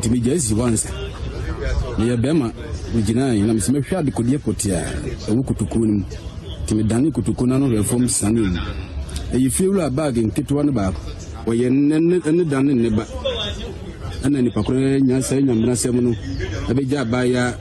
kama ifirme tuaso ekira die nyina ka ho me misusu se ba ta na ni kuma koda na wumu because mo je nyina afiri na numu ayeba koda na the force wa chiman. The assembly member for Atasimanso electoral area, Abdullah Samet, confirmed the incident and said it was reported to the police, who have since launched an investigation to identify and apprehend the perpetrator. He further noted that this is the second of such events in the area and strongly condemned the act. Which is 2024.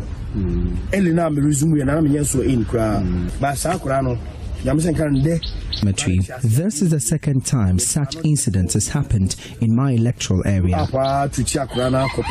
Yeah, today is the second time I'm a baby. The reason why I say electoral area. This is the second time.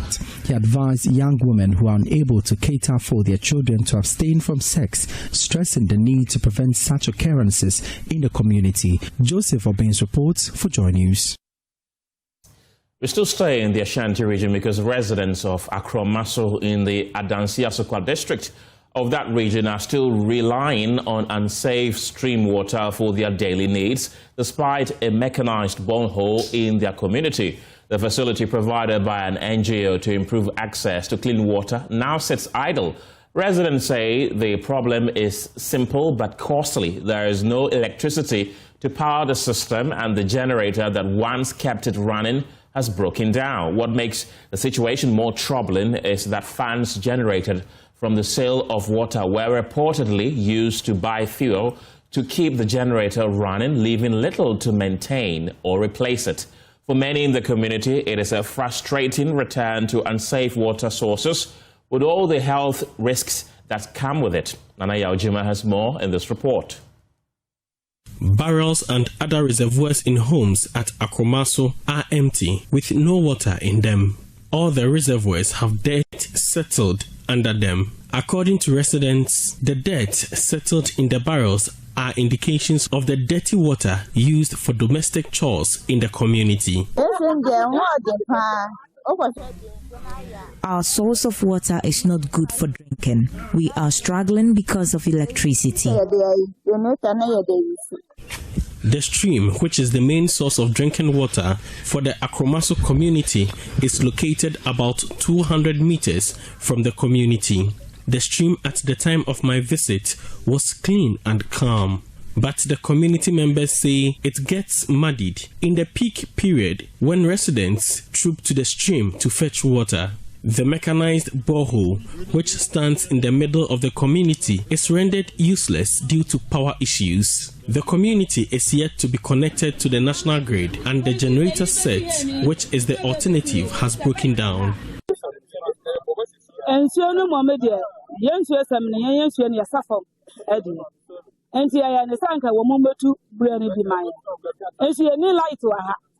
We fetch groundwater, so we wanted a mechanized borehole. An NGO did it for us, but because there is no electricity, we can't use it. We used to fuel a generator set for power to pump water.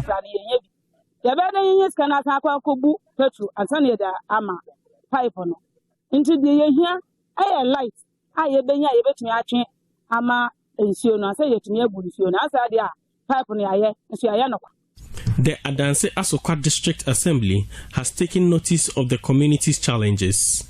As a temporary solution, the Assembly is working to fix the generator to ensure flow of potable water.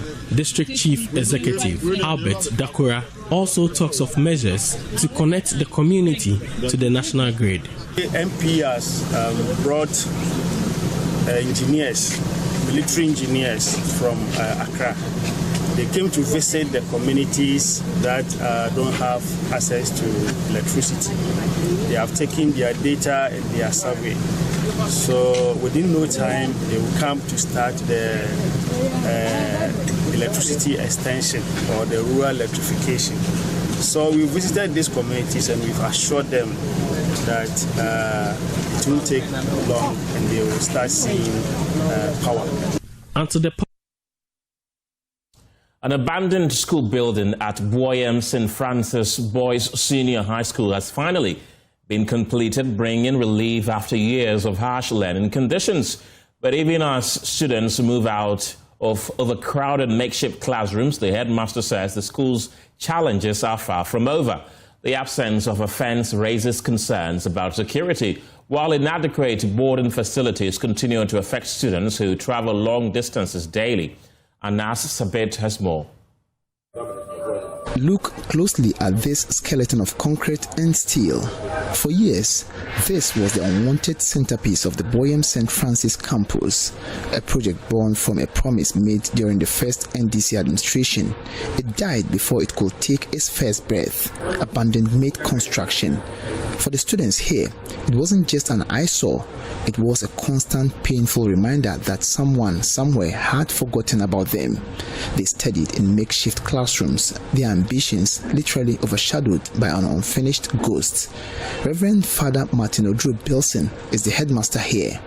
The weather, whether it is raining or shining, teaching in a space where it's not enclosed is very challenging. See, our school too is not walled. So you're teaching and then some cattle passing by and all that. It distracts the attention of the learners. School prefect Abogo David remembers the very first day he arrived here. He was a bright-eyed freshman ready to conquer the world of science. But the world he walked into was one of decay. When I first came to this school, to be sincere, I was actually discouraged with the infrastructure how poorly our infrastructure was. A second-class student dreaming of a first-class future without the tools to get there. That was the reality until the Member of Parliament for the area, who also serves as the Trade Minister, Elizabeth Ofosu-Adjare, decided that the ghosts of the past had haunted these boys long enough. Today means a lot to me. I think that education is everything. And as I said earlier, you can go to school at the end of the day, then you decide what you do. But once you finish school, you can do anything at all and do it very well. So I'm of the view, like Excellency John Dramani Mahama, that we should make school accessible to people to attend. Brick by brick, the promise was rebuilt. The abandoned shell was given a heartbeat again. The 12-unit story block, once a symbol of neglect, is now a vibrant hub of learning. Reporting for Joy News, Anas Sabit, Boyem. Let's take you to the Upper West region, where the Member of Parliament for Wa West, Peter Tobu, alongside the District Chief Executive, Richard Wulo, has brought a long-awaited sigh of relief to 5 communities by officially commissioning a series of newly completed boreholes. He disclosed that 32 boreholes have been drilled across the district, pledging his commitment to providing water to the people and serving them with integrity. JoyNews' Upper West regional correspondent Rafiq Salam reports. The commissioning tour began at Eribiaten, where the Wa West Member of Parliament, Superintendent retired Peter Tubu, recalled his campaign pledges. Speaking to the community, MP Tobu noted, during the 2024 campaign, I came to this community campaigning for the National Democratic Congress, that is His Excellency President John Dramani Mahama as presidential candidate, and myself as a parliamentary candidate. Highlighting future infrastructure development, he made the following promise. This is just the beginning. The borehole is here. Eribiaten is on the list to be considered for rural electrification. And the drip machines are working. Very soon the Eribiaten road will be covered under drip. I want to do politics of honesty. When I say it, I will do it. The Wa West legislature tackled the challenge of facility upkeep. I think Ghana generally we have a very problematic maintenance culture. Sometimes we talk about maintenance without maintenance budget. To combat this, he urged proactive community funding by contributing a token monthly from each household to keep it in readiness to maintain the borehole anytime it is broken down. He personally donated 500 cedis for a start. And to activate this system, I will donate 500 Ghana cedis as seed money so that you contribute an art. When the borehole is broken down, you don't need to call anybody. Assembly member for Eribiaten electoral area, Sanyerba Edward, expressed immense gratitude for the swift delivery. Our Honorable MP, Lenkini, he promised her that water is life. When it comes to power, he will give us water. The first promise is fulfilled as we stood here.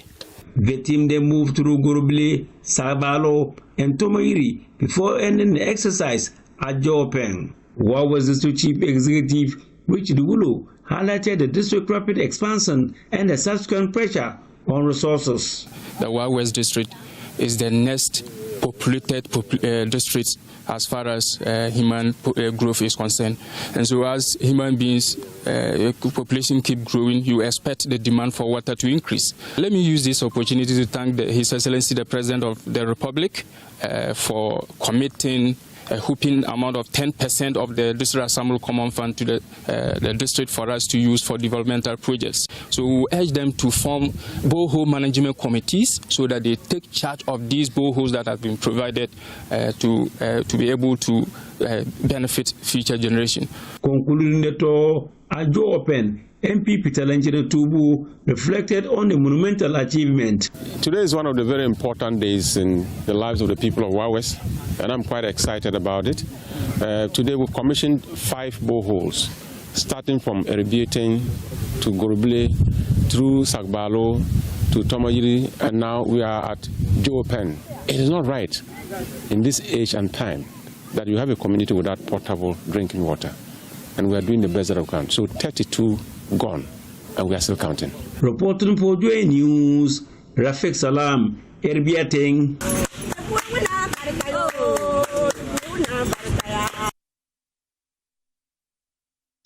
That's it for the polls this evening. For more news, you can log on to myjoyonline.com. There you have it. Our top story this hour says $434 million in oil revenue allocated to Big Push program. That is according to PIAC. The news team will be back at 7 p.m. with News Prime. My name is Kenneth. Jesse, have a good evening.